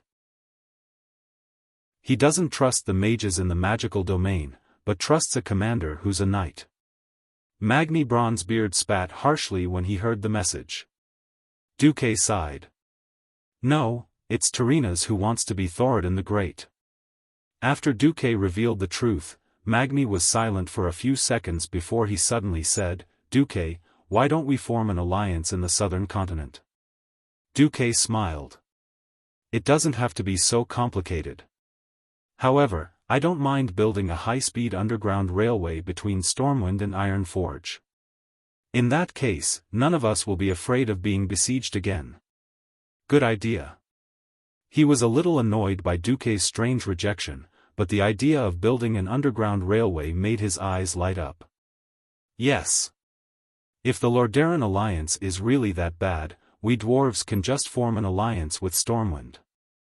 After experiencing the siege of the Orcs, Magni was enlightened. Dwarves and gnomes alone were not enough. Humans were a very necessary addition. Whether it was as an ally or as a trading partner. There were so many human kingdoms. Of course, they would choose the one that was most pleasing to the eye. For example, Stormwind, where Duque and Anduin were. The Orcs were also in a triangular formation. Now that the front line of the alliance had collapsed, the two flanks had not joined up yet. At this time, countless rays of magical light rose from the rear of the alliance. This heavy rain of magical elements started from the center of the battlefield near the left side, and swept towards the right side. In Mograine's imagination, even if the Orc vanguard did not collapse immediately, there would be a huge gap in the battlefield. Even if the middle army could not immediately seize this opportunity to turn the tide, they could try to get the FFF flamethrower team into position. As long as they stood firm and pushed forward, it would not be too difficult to win this battle in one fell swoop. Unexpectedly, the vanguard formed by Orgrim was too terrifying. The magic that poured down did not cause too many casualties, especially the ogres. The weaker magic that landed on them would only cause the wind shields that seemed to be born with to sway a little. They would sway a little, and then continue to charge with their huge weapons or shields. Although the Orcs' attack was chaotic, it was effective because they had completely suppressed the alliance in terms of momentum. Moreover, they were not afraid of death. Spit fire. Spit fire. Burn these green-skinned creatures to death. The lack of experience of the frontline commander was magnified at this moment. Mograine did not see that Orgrim's personal guards were so fierce, but he had already noticed that the vanguard was the Blackrock tribe's Orcs. Hence, he ordered them to throw their spears. However, that bunch of ignorant and incompetent noble young masters gave the order to spit fire. Long tongues of fire flew tens of meters in the air, forming dazzling fire snakes. However, it was useless. The Blackrock tribe's Orcs were born with high fire resistance. In the eyes of the Rotterdam people, these Blackrock Orcs were the most terrifying flame demons. This was because these wild and violent Orcs actually rushed over with their weapons blazing. They thought that they would struggle for a few meters before falling and dying like ordinary people. 10 meters passed. 20 meters passed. 30 meters, even when they screamed and pounced in front of the middle army, they were still not burned to death. Ah, monsters! We can't win. We can't win against these fire orcs. A soldier abandoned his duty. More soldiers abandoned the spears in their hands. However, they were shocked to find that their commander had fled the battle line before them. The middle army of the Alliance also began to collapse. Lexa waved his axes and fought together with his battle pets. Looking at the crumbling front of the Alliance, he felt as if his beating heart was pumping out the blood of victory. This feeling was so overwhelming. He turned to look at Zuluhid, who was not far away, and easily saw the same emotion in his eyes. The orcs might really win. Chapter 556. As a mixed blood between an ogre and an orc, Rexer had never been liked by his own kind. Ever since he joined this expedition across worlds, everything had changed. At the very least, he was respected by Great Chief Orgrim. In human terms, it would be a warrior dying for his bosom friend. For Orgrim, he would not hesitate to block Duke's ultimate attack at grim battle. So what if he was heavily injured? So what if he was covered in wounds? If he was fighting for the future of the tribe, then it was all worth it. Now that he finally saw the light of victory, Rexer was excited. When he killed the row of humans in front of him with an extremely fast whirlwind axe, he suddenly realized that they had already killed through the front of the central formation. Within a radius of 100 meters, there was not a single human standing. Was victory really coming? Suddenly, every orc heard a distant roar that seemed to come from ancient times. It was the sound of dragons. They were once the mounts of the orcs, but they broke free and became the nightmare of the entire tribe. The new members of the tribe showed confused expressions, and the faces of the veterans who had retreated from the front lines darkened. They still remembered how these ancient ferocious beasts, who were once on their side, had easily turned the army of 100,000 in front of Grim Battle Fortress into ashes. How they had destroyed the fortresses that the humans had sacrificed so much in Dan Maluo's territory, but could not advance even an inch. They were like toys. The orcs' roars suddenly died down. In contrast, the humans immediately erupted in the most enthusiastic cheers since the start of the war. Ha ha ha.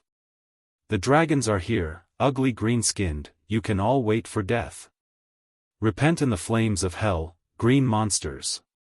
The Red Dragon army is of the Alliance. As long as the Red Dragons are here, you will never occupy our land. It seemed that every terrestrial race wanted to break free from the shackles of gravity, fly into the sky, and soar into the sky. This was an innate instinct and desire. Duque still remembered that in the World War II movies he watched before he transmigrated, almost every soldier would give the most enthusiastic cheers to the planes that swooped down from the sky. The excitement of watching one's patron saint descend from the sky would never get tired of it no matter how many times it happened. Not to mention, it was a giant dragon that humans had revered for countless years since the birth of Azeroth. Just when every single orc was stunned, panicked, and hopeless, Orgrim, the man who charged in front of all the orcs, the man who proved the honor of the orcs with his blood and bravery, once again stood on the high ground and raised the destroyer hammer, that seemed to be flowing with lava. The chief's rough roar echoed in all directions. Ignorant humans, do you think that dragons are the only rulers of this world? Ha ha ha. What a joke. Despicable lizard, you're going to pay the price for your arrogance.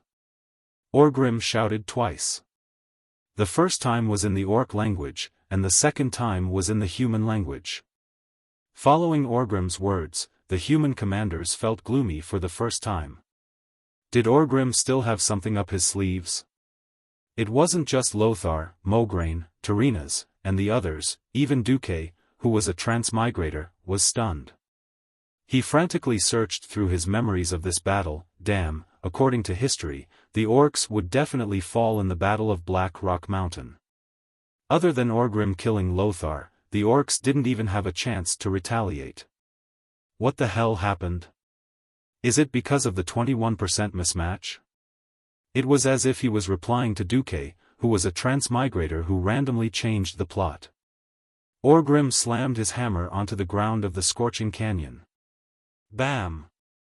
In the next second, the hundreds of thousands of people fighting in the scorching canyon felt the ground shake.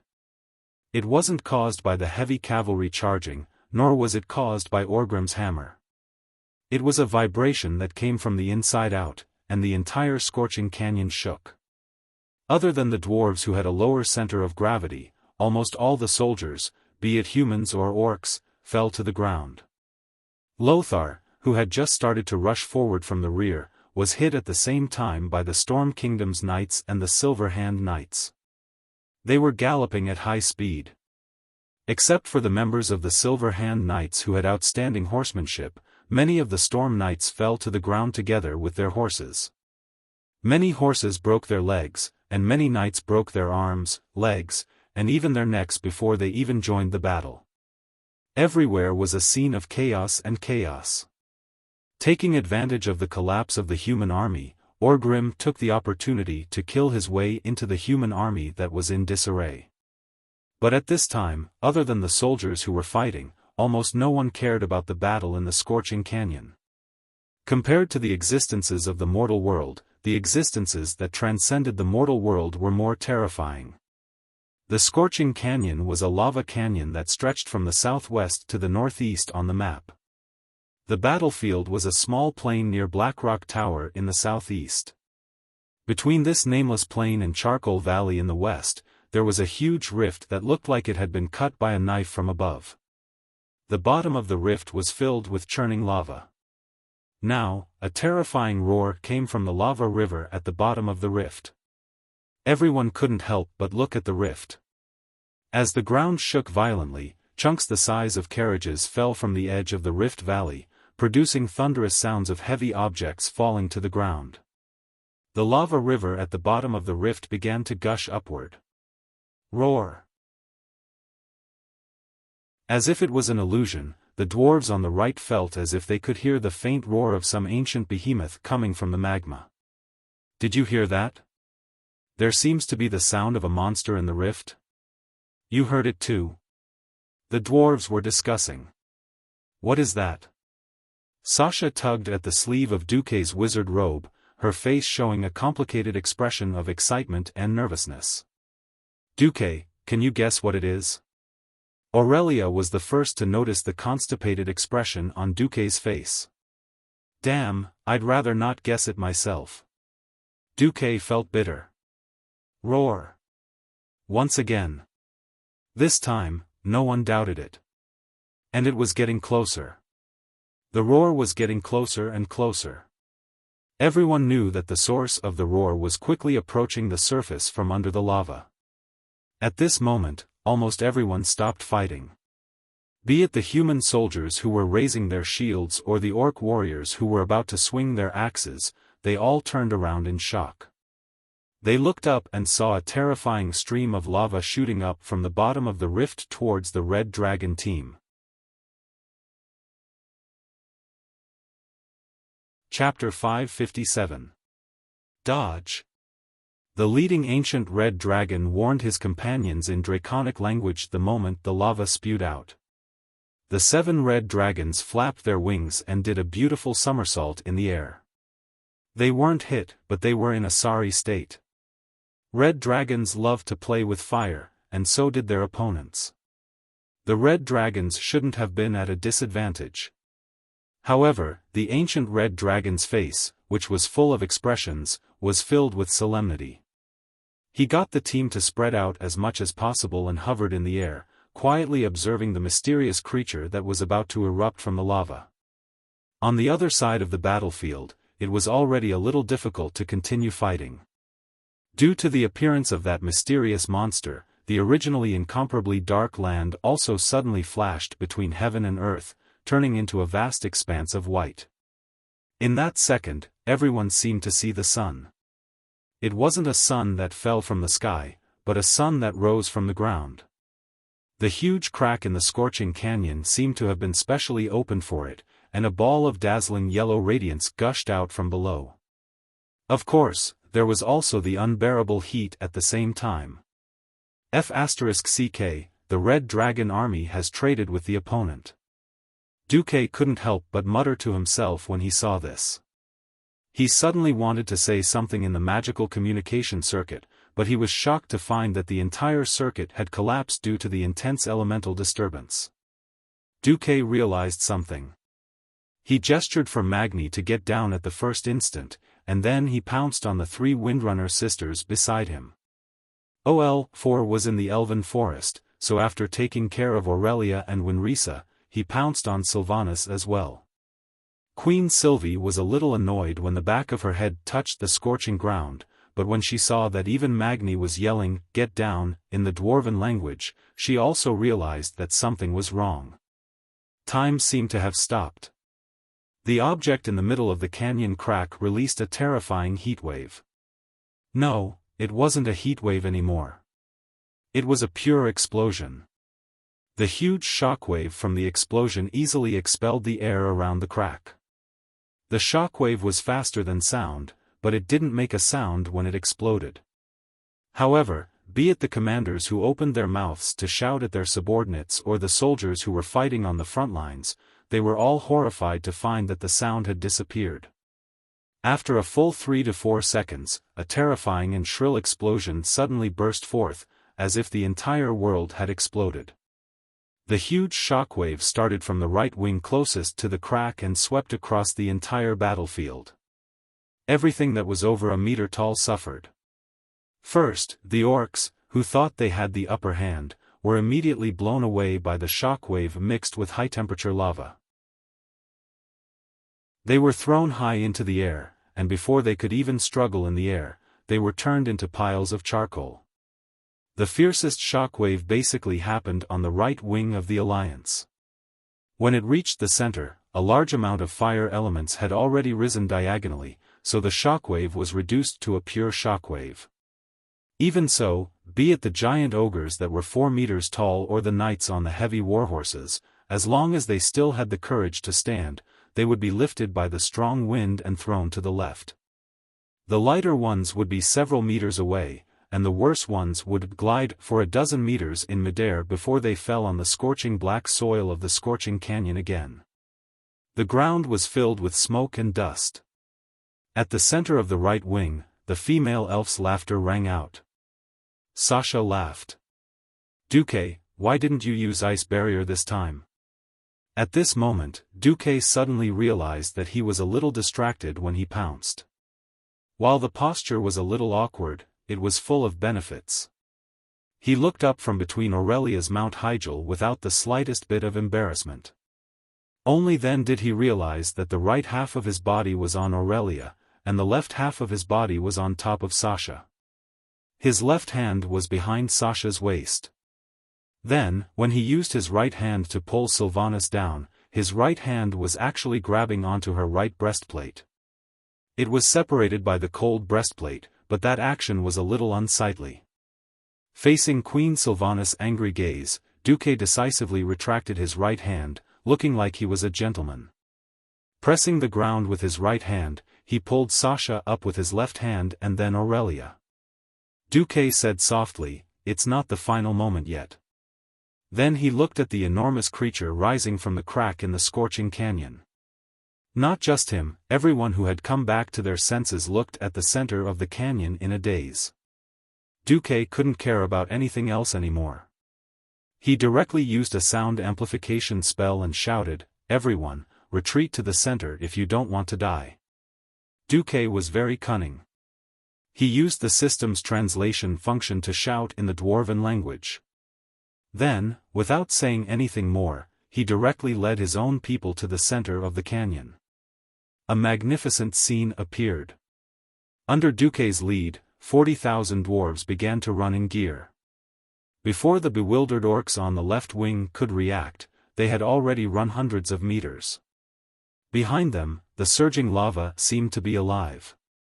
It kept rolling upwards, but gradually, it turned into an inverted triangle with only the upper body of a flame giant.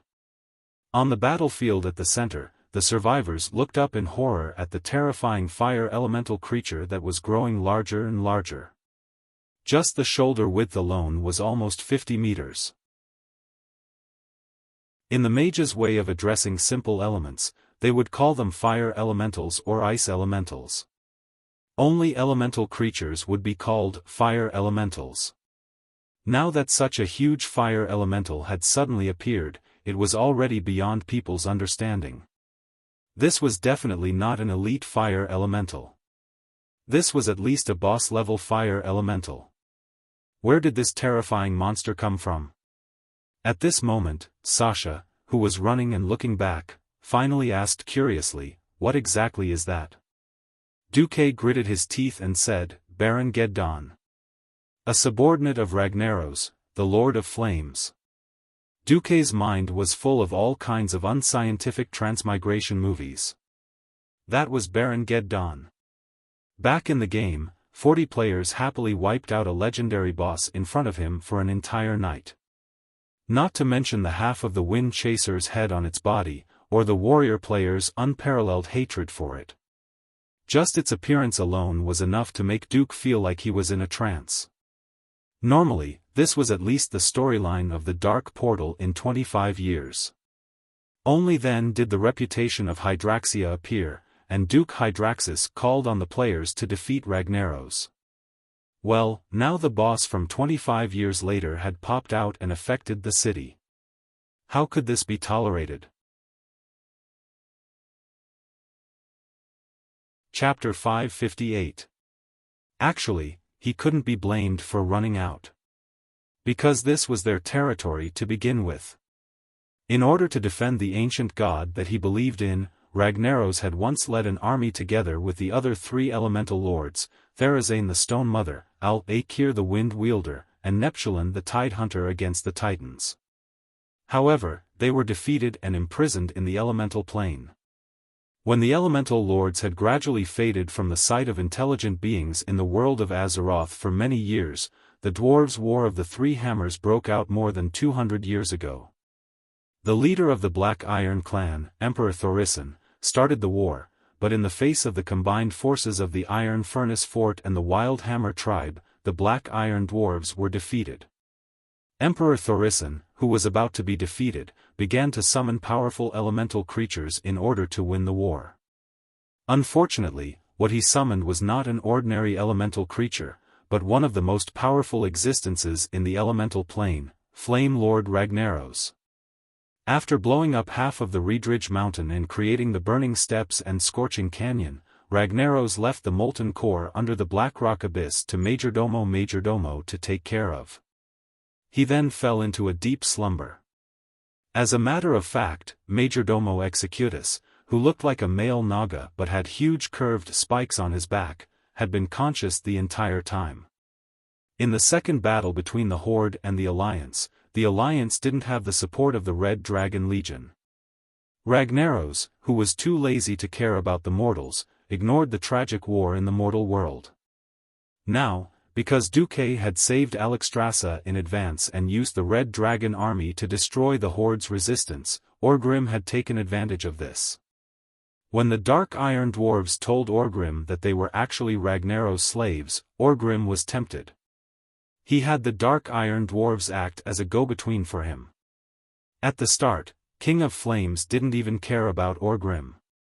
However, for the sake of victory, Orgrim cleverly raised a question: what if the Red Dragon army invaded the Scorching Canyon? The servants of the King of Flames will destroy those giant lizards that dare to invade, Executus replied. In the end, the entire alliance was conned. Yep, Orgrim had accidentally dragged his tribe into this mess as well. He had no idea which servant would come. Even though Duque was a transmigrator, even though he knew that Majordomo Executus would send a boss to help, Duque couldn't guess who it was. This was because in the Molten Core, there were 8 bosses that could be sent out. Now, seeing the Horde's left flank being burnt to a crisp, Orgrim's heart was also bleeding. But he couldn't care less.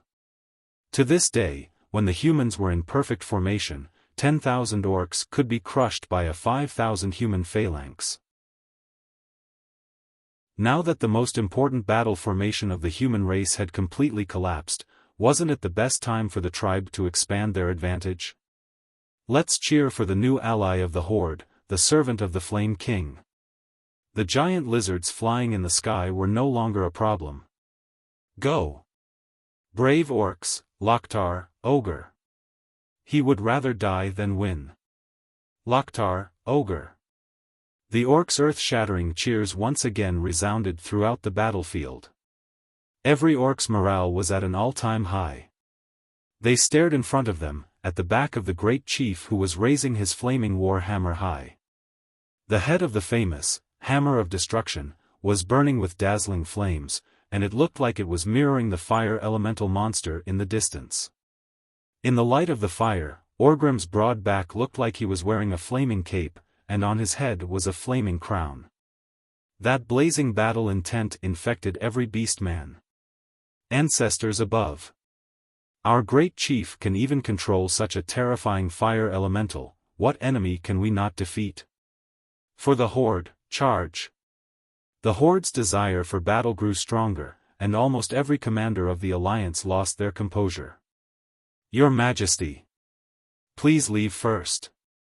The chief court mage of Tyreenas opened a portal to Lordaeron with a cold expression.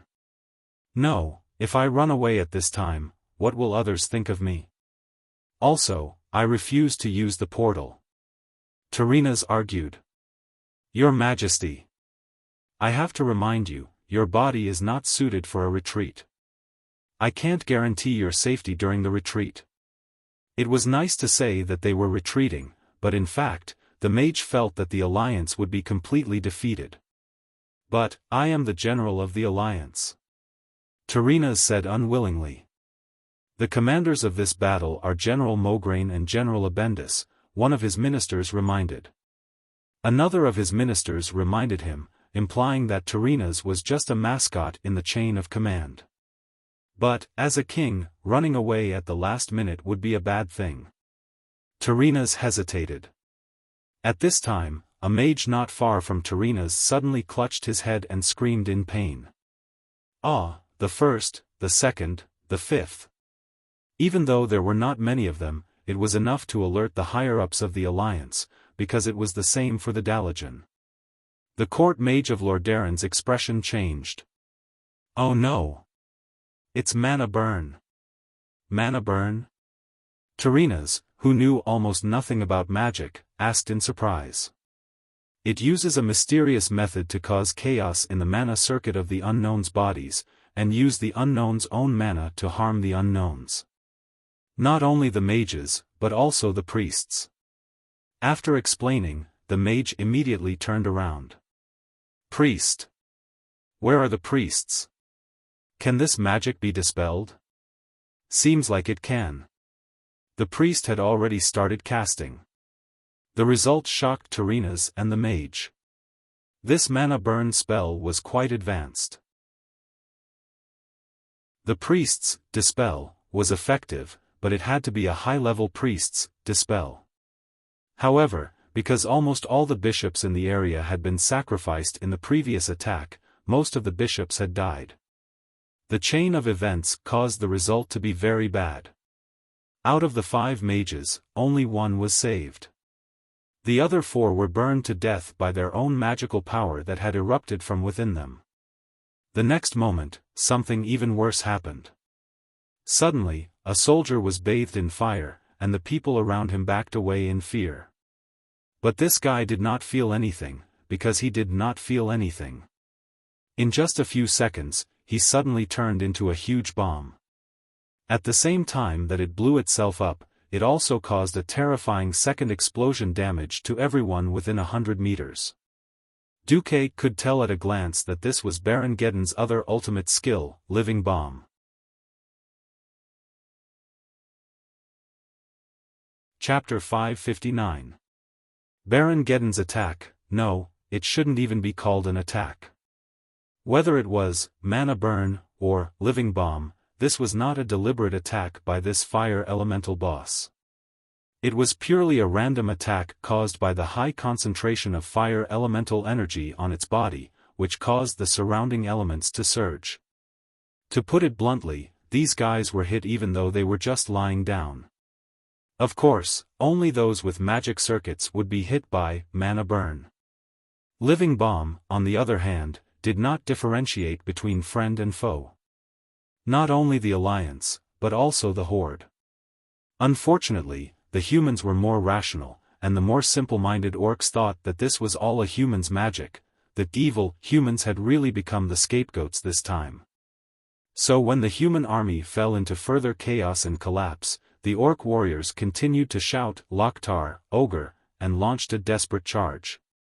As Duque rode on horseback, he tried to communicate with Alexstrasza using magic. After he explained the situation in a few words, the Red Dragon Queen was silent for a few seconds before replying. Duque, it's not that I don't want to help you, but ever since the Red Dragon Army was founded, we have been following the same principle for thousands of years. Whether it's me or my dragon people, we are all born to protect this world. This is the highest meaning of our existence, do you understand? Duque was also silent for a few seconds before sighing. I understand. In a sense, the Red Dragon Army was more like the strictest law enforcement. It was not wrong to think of them as the police. They not only strictly demanded of all the people they were monitoring, but also strictly demanded of themselves. The biggest reason why Alexstrasza agreed to attack the Horde with Duque was that the Horde had once enslaved her. Before Duque traveled to this world, this would have been called assaulting a police officer. Although Ragnaros once fought against us under the command of the evil ancient god, a few of us dragons have discussed that elemental creatures are also a part of this world. If they show signs of destroying the world, we will not attack them. So, sorry. Then can you communicate with them and ask you and Ragnaros' men not to attack? Yes. Give me some time. I don't think they want to fight me. After ending the magic transmission, Duque suddenly understood something. Although people often say that changing the past can change the future, in fact, a little change will not bring about change in the future. History should also have its own ability to repair itself. Even if someone returned to the past and successfully saved one or two people, history would not easily change. Because so what if he saved some people? If it was just a beggar with no sense of existence, then as long as the decisive outcome of history did not change, history would continue to evolve. The situation Duque was in now was similar. The Red Dragon Army was added to the Alliance in this world. Then, the power of fate in this world cleverly allowed a faction that had existed for a long time to suddenly appear and slap Duque, a transmigrator, in the face. Fine, a slap it is. To Duque, this kind of slap didn't hurt him at all. Maybe he could just endure it. But what is the purpose of living in this world? Isn't it to live a wonderful life, and not to waste this life?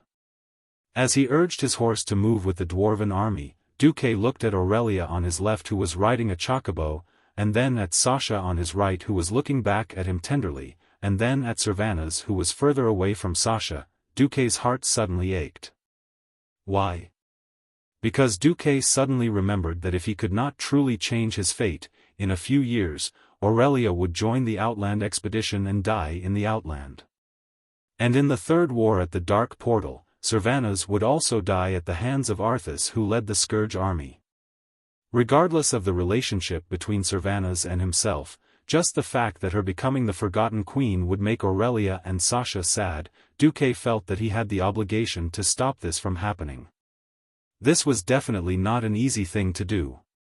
Because Servanas' death and then leading the Forgotten was definitely one of the most important events in the history of Azeroth. If the power of historical correction he hypothesized really existed, then he must have a way to break it. The simplest proof was that after the end of the First War at the Dark Portal marked by the fall of Stormwind City, the similarity of the world of Azeroth in the system notification dropped from 80% to 79%. If that was the case, then there was no mistake.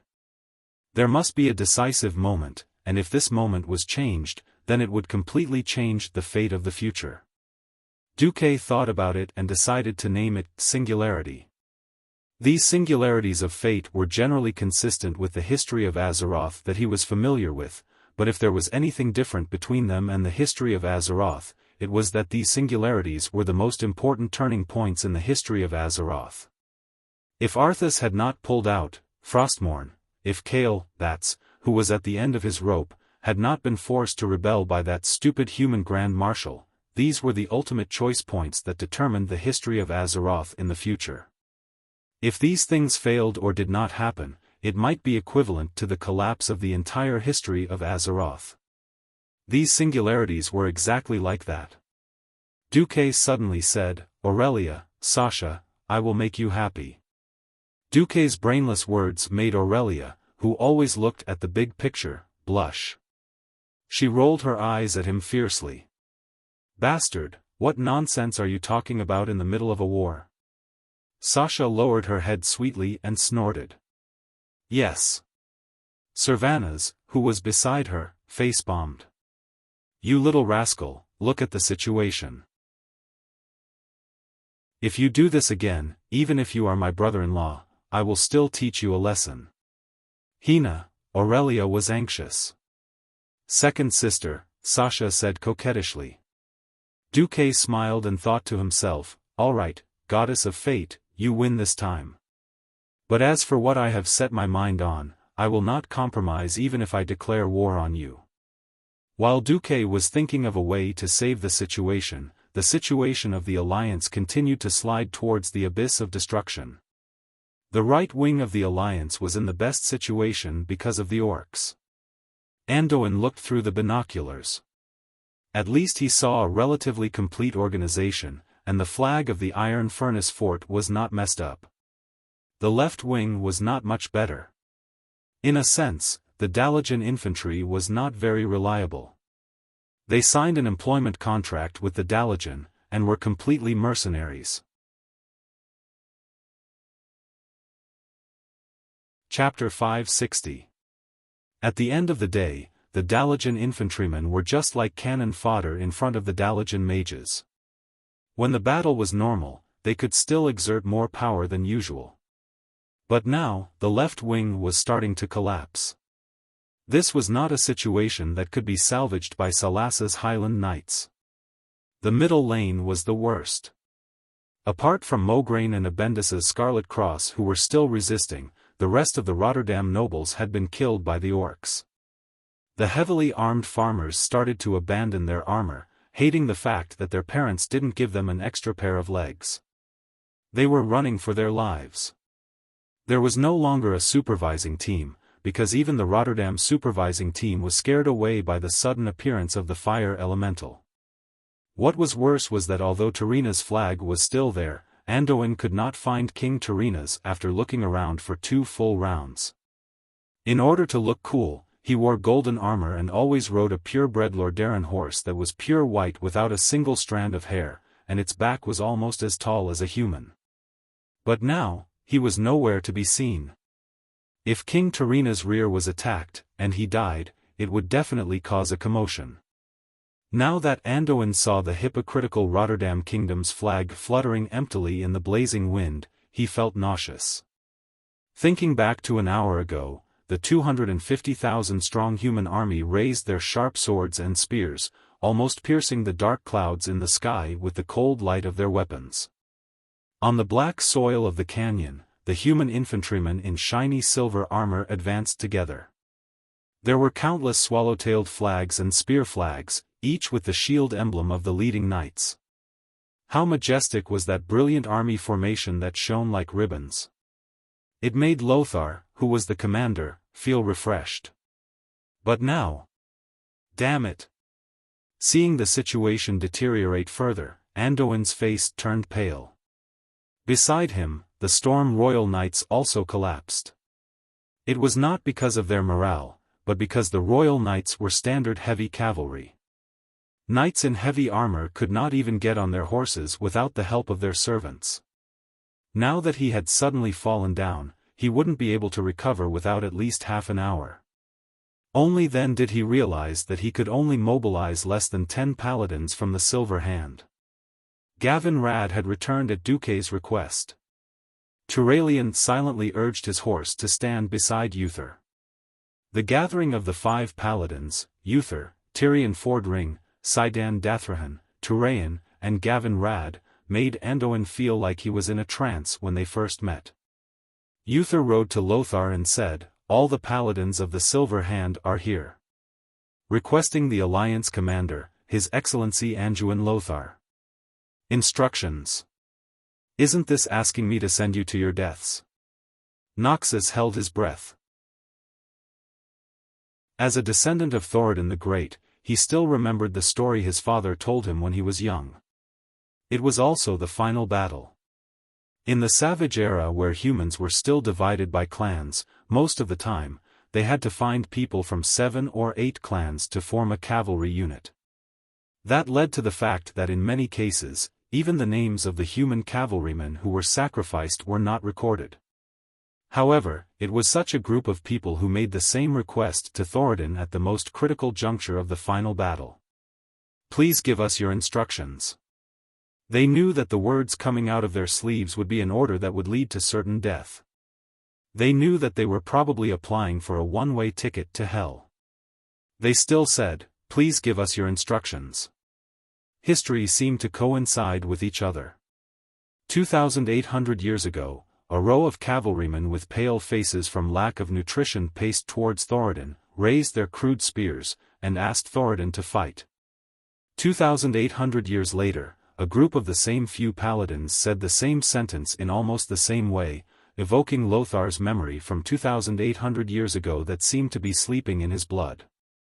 Back then, the young Lothar had once thought about what kind of answer he would make when faced with such a choice. However, now that things had come to this, Lothar was shocked to find that the answer was actually the only one. And this only answer was now lingering in his mind like a ghost, driving his facial muscles and tongue to say that answer. Noxus pointed at the overbearing 200,000 beastmen and said, "Attack. For the future of mankind." Yes. For the future of mankind. Uther and the other 9 holy knights bowed slightly at the same time. Following which, with a loud shout from Uther, a dazzling golden light surrounded him and his weapon. "In the name of the Holy Light, this is the Holy Light. We will not tolerate the existence of such barbaric beings." The 10 paladins held their heads high and puffed out their chests. They did not use their spears. For paladins, spears were a burden. They only raised their war hammers high. The paladins' unique platinum warhorses began to speed up and trot on the battlefield. As if noticing their small team, 2 paladins who were fighting fiercely joined their team. Lothar was a little confused and smiled bitterly. On the battlefield, there was no longer an organized team of archers or spear throwers to cover them. There were also no ballistae, let alone mages. Almost all the mages were scared out of their wits by the terrifying magic that could burn magic. The Dalajan mages were running away from the terrifying fire elemental monster at high speed. Just the 12 holy knights alone, how big of a storm could they create? How could they expect them to turn the tide in this rotten battle? At first, no one noticed that a small golden wave had appeared on the battlefield. Human soldiers were fleeing everywhere, and orc warriors were laughing maniacally as they chased after the humans. They continued to gallop on their horses. Even though there were only 12 of them, they carried an aura that was not inferior to that of thousands of soldiers and horses.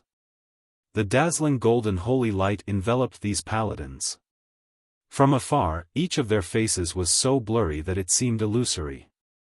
It was as if they were messengers sent by the ancestors of mankind, inheriting the will of the past and striding towards the future, fighting for the divine answer. For the future of mankind. At this moment, Duque gazed from the right wing to the center of the formation. The entire formation seemed to have become a green ocean. Above the ocean, the tribe's unique crude ivory flags and bone flags floated.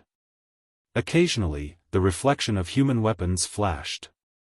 Mograin's army was still struggling, but it was only a matter of time before they were completely wiped out. At this moment, Duque caught a glimpse of Uther's bright gold. The corner of Duque's mouth curved upwards. Yes. This is the Uther that I know. This is the Azeroth that I know. This is the hero of Azeroth.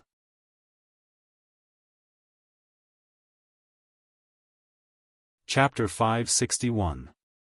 Duque was conflicted. For the people around him who were likely to encounter misfortune, Duque was eager to change their fate and history so that they could get rid of the curse of death. However, Duque was extremely conflicted.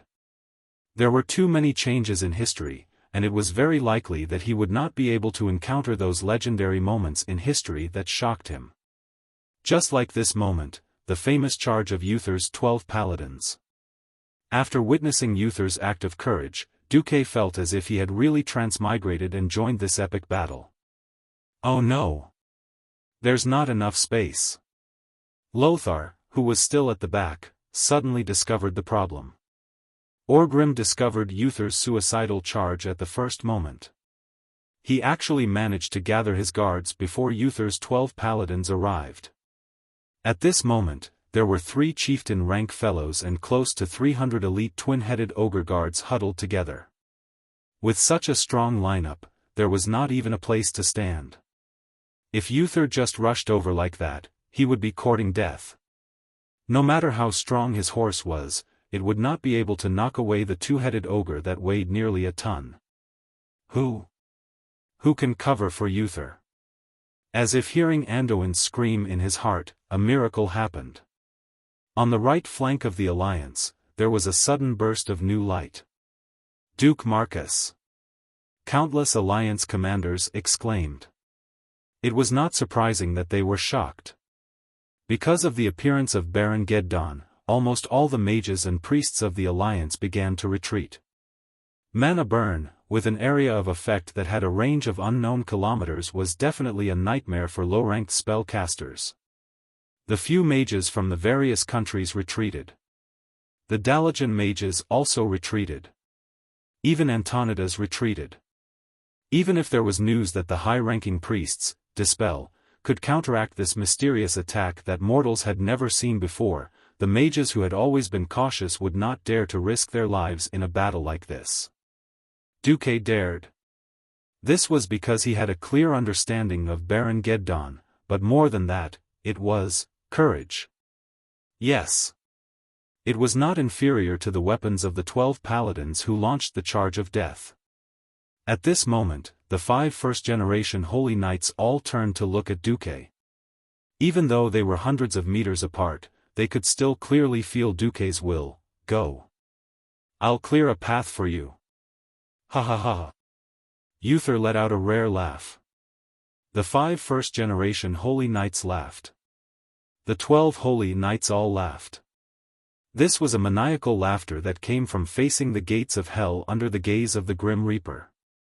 This was because he had suddenly found a confidant in the midst of despair and terror, and he was laughing happily. Who said that mages are cowards? Sidan Dathrahan laughed as he spurred his horse forward. Yes. We at least have Duke Marcus. Tyrion Fordring gently bumped his hammer against Turalian's. Ha ha ha. As long as I survive, I'll smash my hammer into the face of whoever dares to say such things in the future. Gavin Rad cackled. At this moment, even though they were hundreds of meters apart, they could still feel that Duque was standing behind them. Duque abandoned his horse and stood on the roof of a modified steam tank. And the one driving the tank for him was the king of the Bronzebeard dwarves, great blacksmith Magni Bronzebeard. Ready! Magni yelled. Then let's go. A pair of huge light wings formed by 1024 hands of magic suddenly stretched out from behind Duque, and then countless balls of pure magic, 5-colored light balls rose from various parts of his body. The sky-blue light balls were infused with the power of wind inherited from the storm altar. The blue-white light balls represented the waves of lightning that came from the same place. The azure light balls demonstrated the inherent power of the frost elemental power of mages. The purple-blue light balls represented the mysterious arcane brilliance that had been passed down for thousands of years. And the golden flames were even more poured into the spirit of Duque and the entire human race. It was the spirit of unruly resistance and never yielding to fate. Thousands of five-colored light balls, nay, Grand Marshal's combat staff, shone brightly beyond the mortal world on the battlefield that had already collapsed. As if they felt the call of this ball of brilliance, many of the fleeing Alliance soldiers stopped in their tracks and stared dumbfoundedly in the direction where Duque was. This brilliance was so dazzling that people didn't even notice that the even larger red dragon Queen Alexstrasza had arrived. Accompanied by the terrible mechanical sound of the steam tank, the hands of magic floating on the left and right of Duque began to fire in unison. It was as if the most dazzling meteor shower suddenly fell from the sky. The glistening magic energy ball forcibly entered the orcs' field of vision, drawing terrifying arcs that made their hearts palpitate, announcing the arrival of death to every orc. Rumble. The first wave of attack was the fiercest, chain lightning. More than 300 huge lightning chains that were even longer than flagpoles shot into the orc formation, winding and flashing. The magic-resistant orcs were directly turned into charcoal, and those with high resistance were at least paralyzed by the electricity, unable to move. Then, continuous flashes of flames erupted from the orcs' left flank to the front. Boom, boom, boom. The violent explosions instantly engulfed the entire front line of the orcs. Many orc soldiers who had just arrived at Azeroth from Draenor were fortunate enough to meet Duque, the terrifying pharaoh who could be said to be an entire team of mages on the battlefield of the Eastern Kingdom for the first time. Not every orc came from the Blackrock clan that was born with high resistance to fire. Just by touching the fire element that was wrapped in a thin layer of elemental skin, it would immediately release all the magical power contained within. In an instant, the flames incinerated everything it touched: hair, skin, flesh, and bones. The explosion of the flames not only brought about a terrifying burning power, but also a terrifying impact. The terrifying explosion affected the orc infantrymen, blowing them into pieces and sending broken limbs flying everywhere. The first to be hit by the fireball was, of course, immediately dead. The secondary damage caused by the explosion of the fireball was definitely not to be underestimated. A broken hammerhead shot towards the orc beside him like a cannonball. The orc's left pauldron, which was forged by the dark iron dwarves, was first deformed by the force of the blow. Then, every bone in his entire arm was smashed horizontally by the huge impact. The terrifying impact that had yet to completely dissipate sent the head of the hammer and the unlucky person it hit flying horizontally. The orc's left breastplate instantly caved in during this process, directly turning the ribs, left lung, and even the heart that should have been well protected into a pile of minced meat.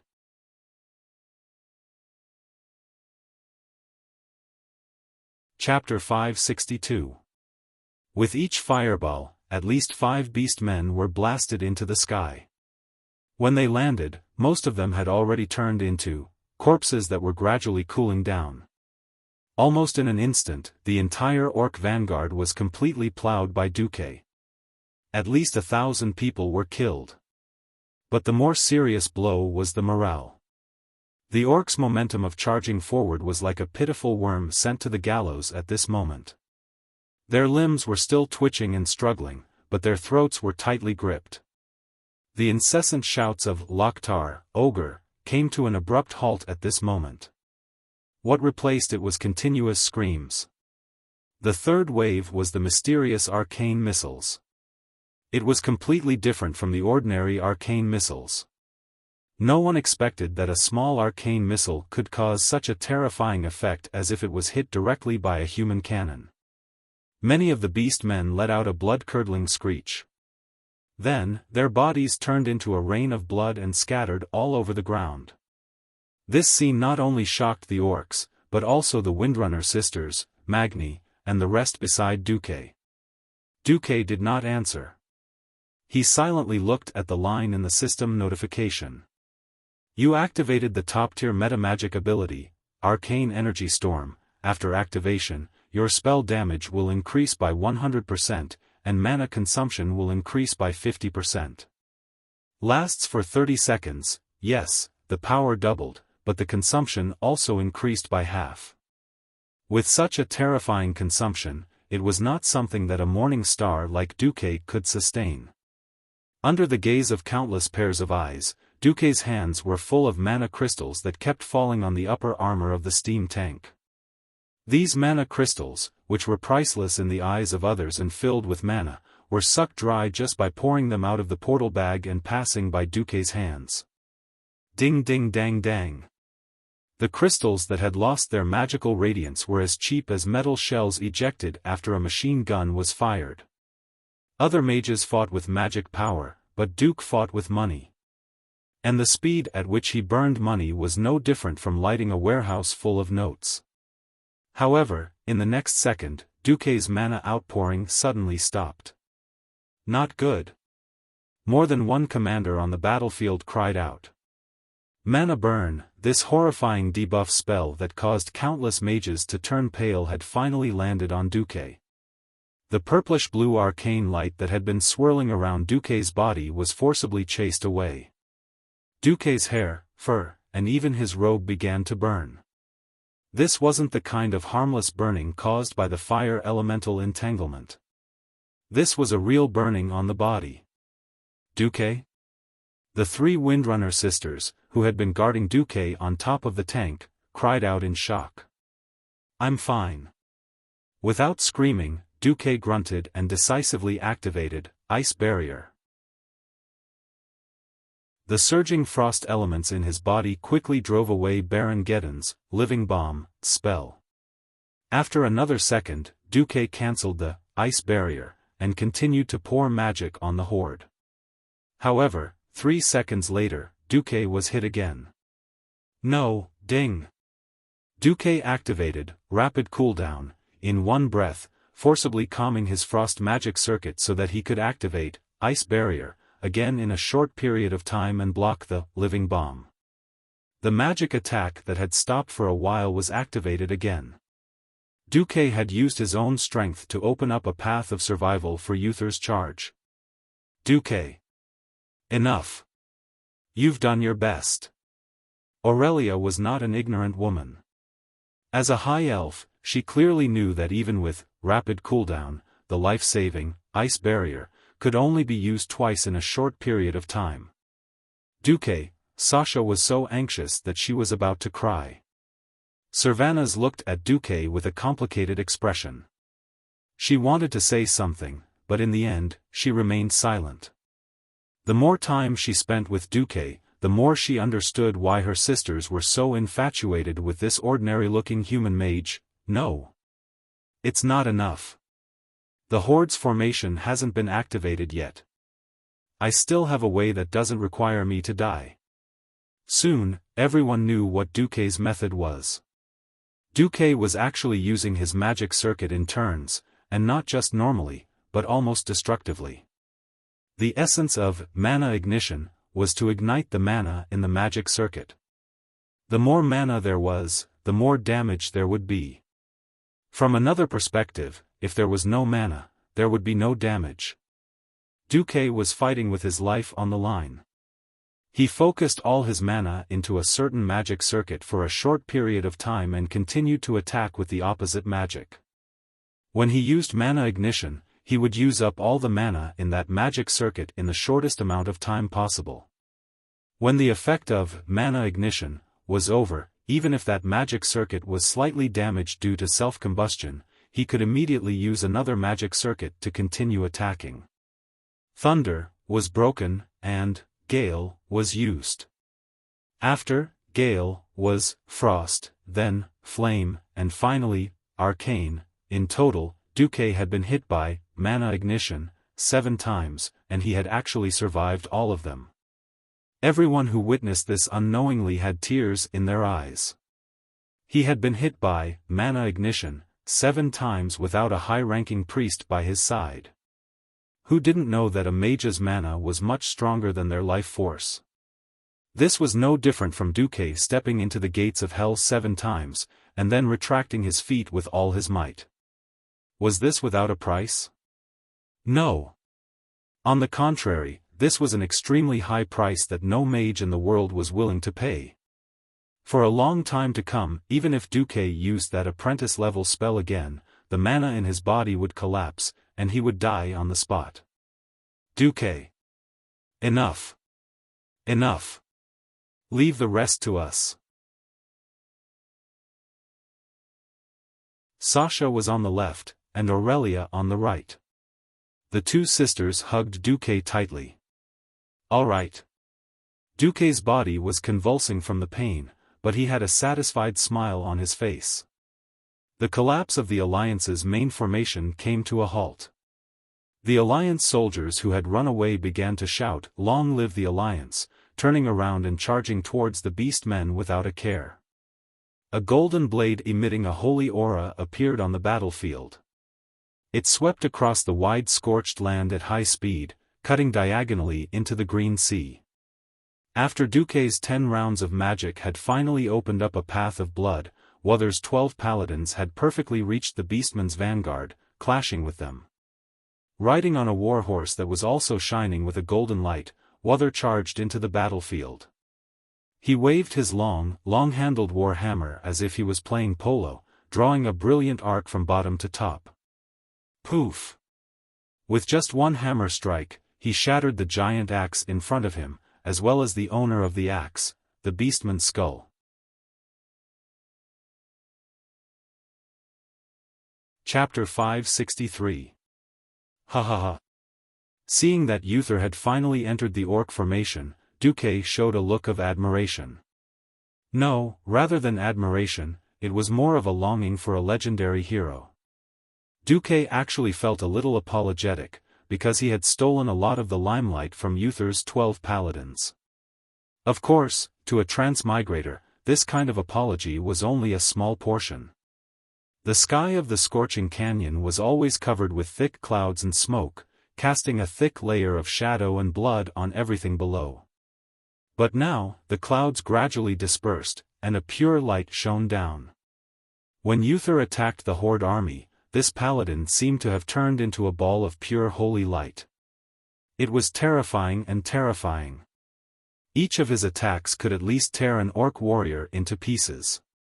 After all, this was done while the holy light warhorse was galloping at high speed. To others, it looked like he had swung out countless arcs of golden light, and then the area around him was cleared. As long as other paladins were within 30 feet of Uther's holy light would also cover them. From the start of the war until now, the Silver Hand had expanded much more than in history. This was thanks to Duque's instigation of Lothar's full support. These paladins were also the mainstay of the various armies. From afar, they saw that Uther dared to charge at more than 200,000 horde with only 12 people. They were all stunned, dazzled by this unparalleled courage. There were even more paladins who wished to join this fearsome assault team. Unfortunately, Uther's team of paladins was simply too fast. The 12 paladins rushed into the battle, their war hammers, axes, and swords bursting with their faith. Even the soldiers of the Alliance who were trapped in a circular formation in the sea of orcs automatically spread out to give their warhorses more space to charge. No. Come back. Don't care about that small group. Continue to charge. Orgrim shouted. Uther did not directly attack Orgrim. If the two of them fought, it would not be a battle that could be resolved in 10 minutes. The Alliance needed to stop the wave of Horde attacks, and the best way to achieve this was to break the Horde's formation. So, Uther chose to break through half of Orgrim's guards and leave in style. Unfortunately, many orcs were enraged. They turned around and ran towards their new enemies, the Shining Paladins. The Horde, which had been moving in the same direction since the start of the war, was in chaos for the first time. The 12 paladins continued to charge. They had already forgotten how many orc blood had stained their weapons. Gavin Rad had wanted to count so he could boast to others later, but he gave up after counting to 50. This was a cruel battle, barbarism against fanaticism, shining chain mail against wild tattoos and piercings. The beast men were incredibly strong, violent, crazy, and ignored their own pain. However, the holy knights retaliated with righteous anger and full of holy light. In front of the brilliant holy light that was like a burning sun, countless orcs were defeated in one round. The price of failure was their lives and glory. At this moment, Duke, who had already lost his ability to fight, suddenly said softly, as expected, "It's still not enough." "Not enough? What's not enough?" Sasha asked. Without waiting for Duque to answer, Aurelia killed an orc with an arrow and answered, "The alliance is not enough to turn the tables." Aurelia was right. Even though most of the orcs attacking the right wing of the alliance were defeated, the orcs still had the advantage in terms of numbers. Coupled with the physical difference between humans and orcs, it was only a matter of time before the humans were wiped out in this chaotic battle. If the humans, who were the main force, were defeated, then the dwarves and high elves would not be able to win. Suddenly, Duque turned around. He was not the only one. Many saw Alexstrasza in her dragon form flying away from the battlefield.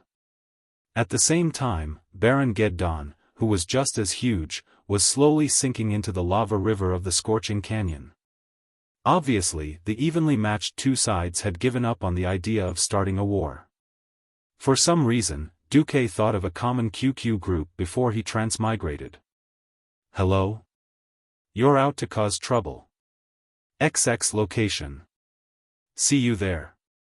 Bring a machete and a stick. A car full of people. Seems like the two sides have reached an agreement." That's right. It was just that funny. Hundreds of thousands of mortals were fighting to the death, while the extraordinary who had caused so much trouble for both sides was walking around like a garden, leaving a mess for the alliance and the horde. Alexstrasza's magic message came at this time. "Duque, I've made the fire elemental retreat. I also wanted to say, sorry for not being able to help."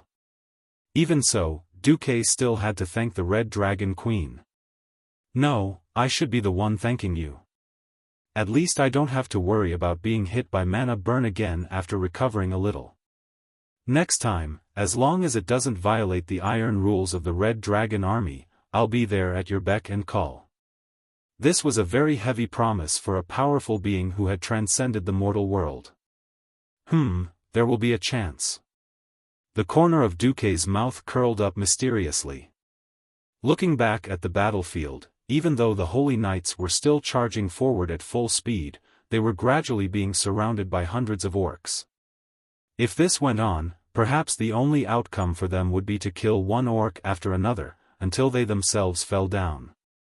Far behind the 12 paladins, the armies of the Alliance and the Horde were still fighting on this scorched land. The deafening sound waves washed over the ears of every Alliance commander like a tidal wave. In the main formation, the Alliance had not completely collapsed. A red-bordered white flag with a crimson emblem on it was still struggling to hold on in the sea of green. That was the Scarlet Cross of Mograine and Abendis, the strongest army in the entire Lordaeron kingdom. It had participated in the First Southern Sea War, the Battle of Silverpine Forest, the defense of Lordaeron Kingdom, and the Battle of the Iron Furnace Fort. From north to south, its glorious legend spread across the entire Eastern Kingdom. It was also King Tarina's greatest source of confidence and support. No matter how much they disliked Tarina's arrogance, they had to admit that this was an army made up of the strongest knight spirit. Full of glory, strong will, and unyielding. But this army had shrunk from 30,000 to less than 8,000, and almost all of them were injured.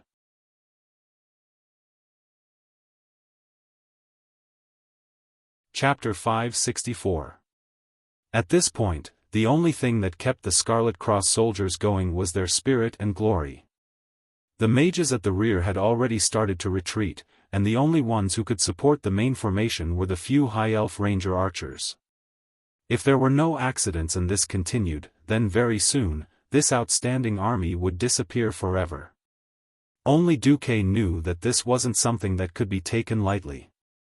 Because the Scarlet Crusade was defeated, not only would its past disappear along with it, not only would its prestige and the head of the Mograine family disappear, if even Alexandros Mograine and Abendis were to die here, then the Scarlet Crusade that was supposed to appear in the future would completely disappear from this land.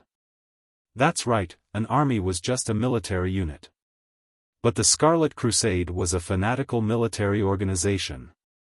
The famous Scarlet Crusade had existed in the history of Azeroth for decades after the flames of war had been raging all the way to the end. This won't do. Duque, let us dwarves go. Magni Bronzebeard shouted anxiously. How many tribes could 40,000 dwarven warriors destroy in a field battle? It definitely wouldn't be little, but it definitely wouldn't be much either. Duque raised his chin and smiled mischievously. My dear Magni, don't you think this is the time to use the secret I taught you? Could it be that? Yes. That's it. Secret, Blitzkrieg. Oh. A toast to our great Mother Rock. You finally remembered them. Magni, who was a crooked stick, actually took out a narrow metal bottle from his waist and took a sip of the dwarven liquor. 3 red flares finally rose above Magni's chariot. Behind the dwarven infantry, there was a sudden rumble of machinery. Kalalala. Duque's facial muscles twitched. This sound felt worse than the tractors in the countryside before he transmigrated. All right. Technology propelled civilization. I'll accept it no matter how bad it is. When the 40,000 dwarven warriors formed a dense formation to resist the attack of the orcs, the dwarven steam tank army finally arrived. Woo-woo, that was the sound of the whistle that made Duque's balls hurt and the dwarves' spirits soar. Can you tell me why a tank has a whistle like a steam train? The steam tank, billowing black smoke, arrived. This world had pseudoscience that Duque could not understand no matter how hard he thought about it. When the dwarves processed things, because of the lack of industrial foundation, the precision of the parts was very unreliable. However, the dwarves could ignore the basic principles of steel forging technology and could use their hands to create long and tough steel that should only be produced by modern high-tech industries. This was the new steam tank that Duque insisted on naming as Chariot 4. It had tougher, thicker armor, stronger driving force, and a thicker cannon barrel. Not only did it have the 2 rows of huge steel wheels of the traditional steam tank, but also, according to Duque's requirements, the tracks made by the dwarven craftsmen were used. In theory, as long as the power was sufficient, the new steam tank could completely overcome any complex terrain. And Duque clearly told the dwarves that as long as one side of the track was braked, the tank could complete the turn. Looking at the big steel bunkers passing by him, Duque suddenly felt very proud. Maybe, by cooperating with the dwarves, I can get a lot of black technology in less than 10 years. As soon as he finished speaking, Duque saw a steam tank as high as a story lying not far from him. Just when Duque thought that a few dwarven craftsmen would jump out to fix something, he suddenly saw many short and thick hairy legs at the bottom of the tank. Then, in the chant of 1, 2, 3, the steam tank, which no longer billowed black smoke from its chimney, continued to charge at a speed not inferior to its compatriots. Great inventor Du's face instantly collapsed. Ha ha ha. Magni laughed loudly. We dwarves are not like those idiotic goblins. We can always solve any problem. Alright, when I go back, I will use my Du's wild cursive to write the word, convinced, for you. But the effect was obvious. There were many new recruits who were farmers on the Alliance's side, but the Horde side was not much better. There were not many orcs of the Bloodring clan left after the siege of the Iron Furnace Castle. The new Horde recruits were not only weaker than the elite veterans who had experienced the Draenei War, but also had a clear difference in physique and combat ability. Most importantly, these young men who had just come of age were mostly country bumpkins who had not seen the world. Baron Geddon and the Red Dragon had already been shocked. When they saw the sudden, incomparably huge iron lump, the word, dumbfounded, was written on each of their faces. Don't be afraid. These things are easier to destroy than human houses. A veteran of the Bloodring clan carried a wooden stake and rushed forward, hitting the new steam tank, Chariot number 4, in the head. Clang! There was a loud sound. When Duque had asked for the front armor of the tank to be 200 mm thick, the crazy dwarf craftsman had directly covered it with 2 layers of 200 mm thick iron armor because their craftsmanship had not been up to standard. The result of this round of heavy blows was that there was an inconspicuous dent in the front of the tank. Then, the guy who had rushed forward was stabbed to death. That's right, Duque had asked for the front armor of the tank to be equipped with horns and spikes. The guy who had talked big and thought that the new tank would be as easy to break as before had paid the price with his life. The new horde recruits were suddenly a little afraid. The dwarf commander on the steam tank shouted, "Open fire!" The next moment, the firing holes around the entire steam tank burst into flames at the same time. Several orcs who had surrounded the tank and tried to attack it from the side were shot in the head by the dwarves' thick-barreled muskets. 3 seconds later, the cannon installed on the tank opened fire. There was a large-caliber mortar in the huge semicircular ironclad turret. Originally, Duque had wanted to get a 3-pounder cannon, but unfortunately, in this era, there was no recoil mechanism. Even the recoil of a small-caliber cannon was likely to cause the tank to fall apart. He could only settle for the next best thing, which was the simpler mortar. That's right, it was to put the shell into a solid barrel filled with black gunpowder and ignite it. In the next second, only God knew where the big iron ball would fly to. Even though the new Chariot number 4 had all kinds of problems and terrible pseudo-technology, these crazy iron lumps really made the orcs dumbfounded.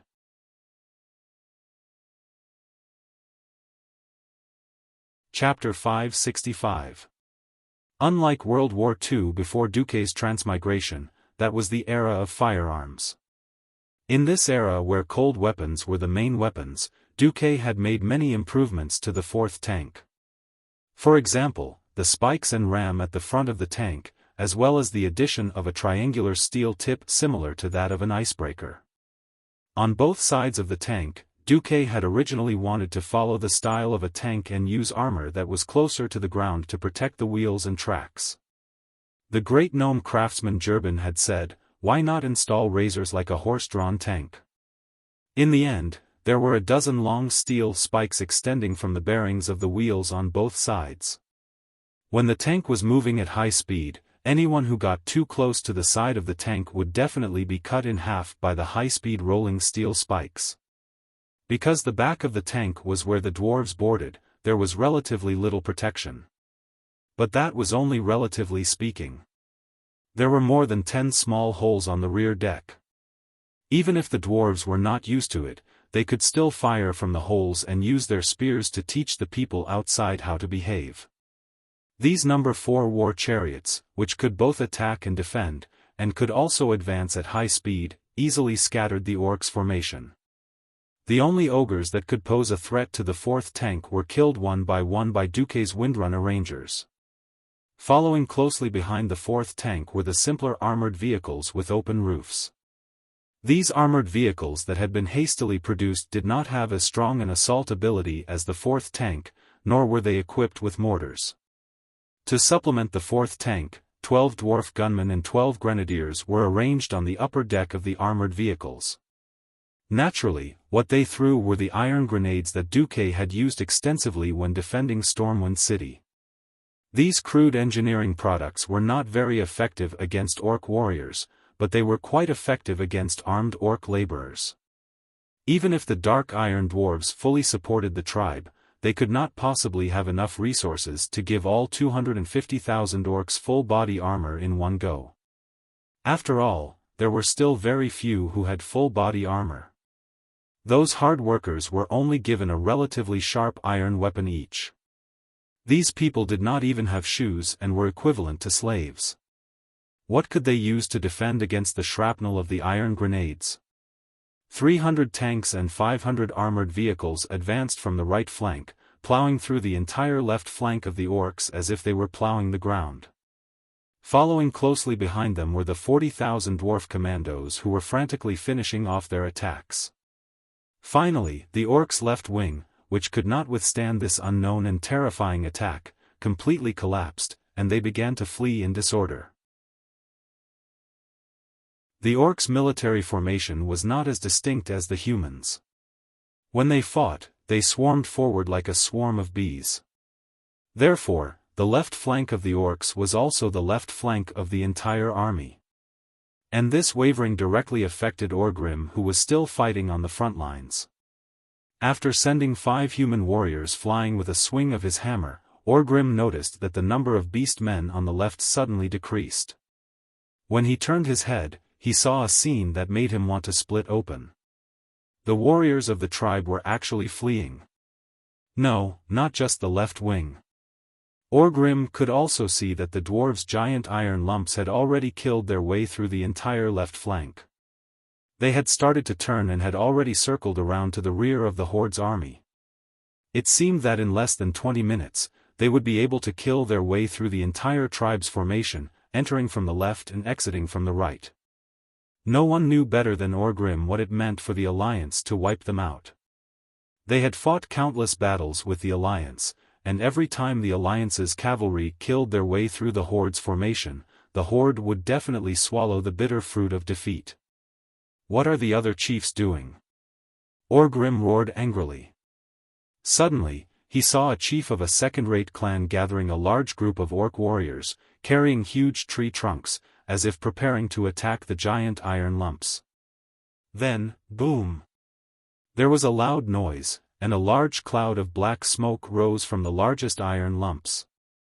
A second later, the group of at least 300 orc warriors were all blown into the sky, in the form of body parts. What is this? Orgrim was dumbfounded. It was not that he had never seen the dwarves' strange but useless gadgets. But he had never seen such a terrifying war machine. Was it newly made? Or had the dwarves been hiding it and endured until now?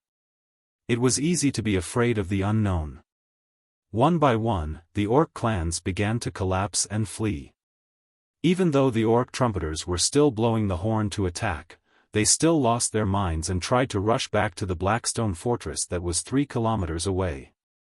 In their hearts, that was the only safe harbor. This place was the orcs' nightmare. No! Come back! You bunch of gutless trash! Orgrim screamed at the top of his lungs. Unfortunately, the only reason his voice was able to travel more than 100 meters in this noisy battlefield was because his voice was loud enough. On the other side, as if they had seen hope, the Alliance soldiers began to run back. The commanders of the Alliance raised their flags high, and the defeated soldiers continued to gather under the flags that symbolized courage.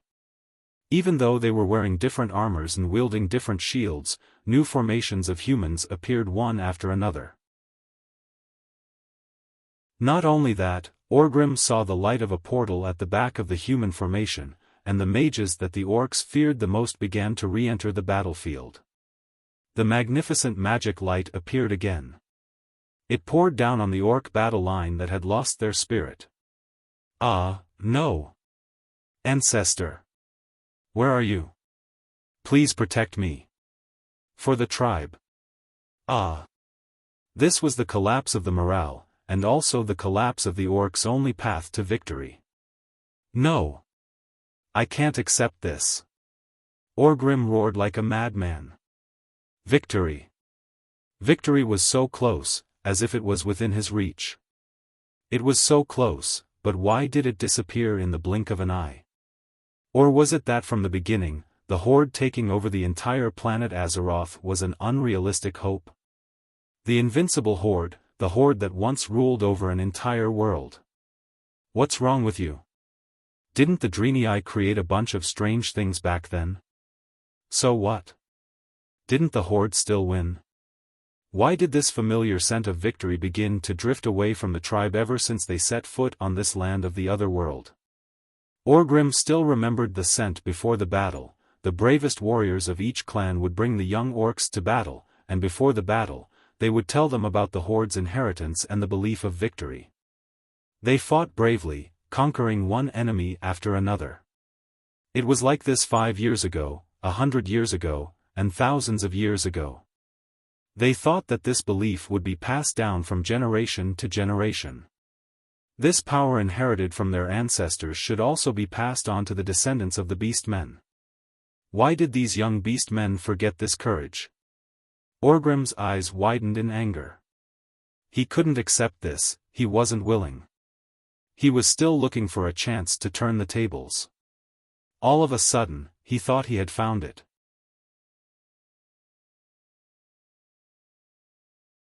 Chapter 566. Yes. That was Duke Marcus.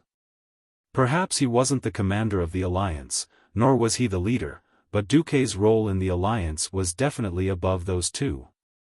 If they killed him, they would definitely be able to stop the Alliance's offensive. Without this super genius commander who was full of strange ideas, the Alliance was just a bunch of old fogies who only knew how to fight regular wars. Baron Geddon, the servant of King of Flames, retreated. Before he left, he sent a message from the Flame Queen. Red Dragon Queen Alexstrasza swore that unless the King of Flames threatens the safety of the world, she will never invade the King of Flames' territory again. This allowed Orgrim to see hope again.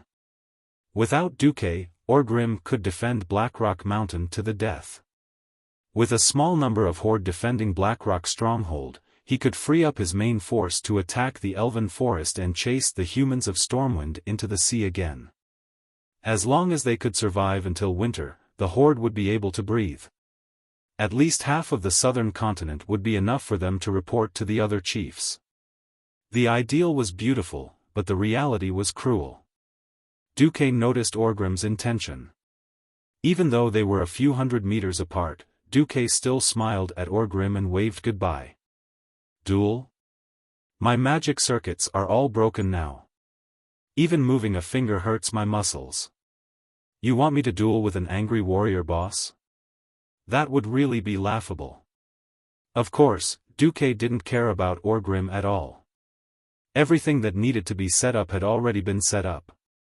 Muradin Bronzebeard was at the back with 2 shields to cover for Duke, while Magni was at the front with 2 large axes to give orders. On top of the tank, the 3 Windrunner sisters' 6 white breasts were swaying around Duque. They were actually shooting at the Horde. If Duque stopped charging and turned back to duel with Orgrim, then he would be an idiot. At first, Orgrim thought that he would be able to reach Duque in less than a minute if he gave up on the front lines. The funny thing was, when he wanted to rush forward, the tank under Duque had already accelerated. It was obvious that the driver of the tank was driving without a license as well. As he sped along the way, he crashed into countless orcs and cut open their stomachs, but he still managed to reach a speed of 40 kilometers per hour. For a steam tank, this was an incredible speed. Of course, it was another matter if the boiler would burn down or not. While Orgrim was still dumbfounded, Duke's tank galloped off with the rest of the tank squad to destroy the Horde's right flank, which was still relatively intact. Orgrim had no choice but to turn around. He looked at everything in despair. The Horde was initially in a good position, but now it had turned from a rout into a fierce battle. In Orgrim's vision, the battle lines that were advancing with great difficulty had become crisscrossed. Even though there were a few times when the tribal chief led the veterans to attack and almost broke the human line, the strong will of the human soldiers completely subverted the impression that every Horde warrior had of the humans since the start of the war. The orcs on the right flank attacked with all their might, successfully breaking a huge gap in the formation. However, the Dalajan soldiers, who had never had much will to fight, were unexpectedly fighting with all their might. If it was before, they would be crying and screaming as the orcs would chase after them like ducks. But now, it was different. The human soldiers would quickly form smaller circular formations and continue to resist. If it was not possible, they would use all methods to fight back against the orcs. If their swords broke, they would use their shields to smash them. If their shields were broken, they would use their daggers to stab them. If their daggers were gone, they would pick up the weapons of their fallen comrades. If they could not pick up any more, even if they knew they would die, they would still charge forward with their fists. Their attacks were neutralized at the last moment, and the orc army on the right flank was unable to advance for a long time. The battle was extremely fierce. Blood even dyed the dirty black soil red. Rustle, rustle, rustle. The spear throwers of the alliance returned. They mustered up their courage again and almost reached the back of the shield swordsman. They threw their spears at the orcs no more than 20 meters away from the front line. Whoosh whoosh whoosh. The FFF flamethrower team also arrived. Under the guidance of some experienced commanders, they gave up on attacking the Blackrock tribe's orcs and turned to find the new green-skinned ones. Orgrim panted heavily, but his heart was cold. The sharp javelins started to cover the sky, and the black earth started to be covered with more beastman blood. Countless beastmen brandished their weapons and rushed past their great tribal chief.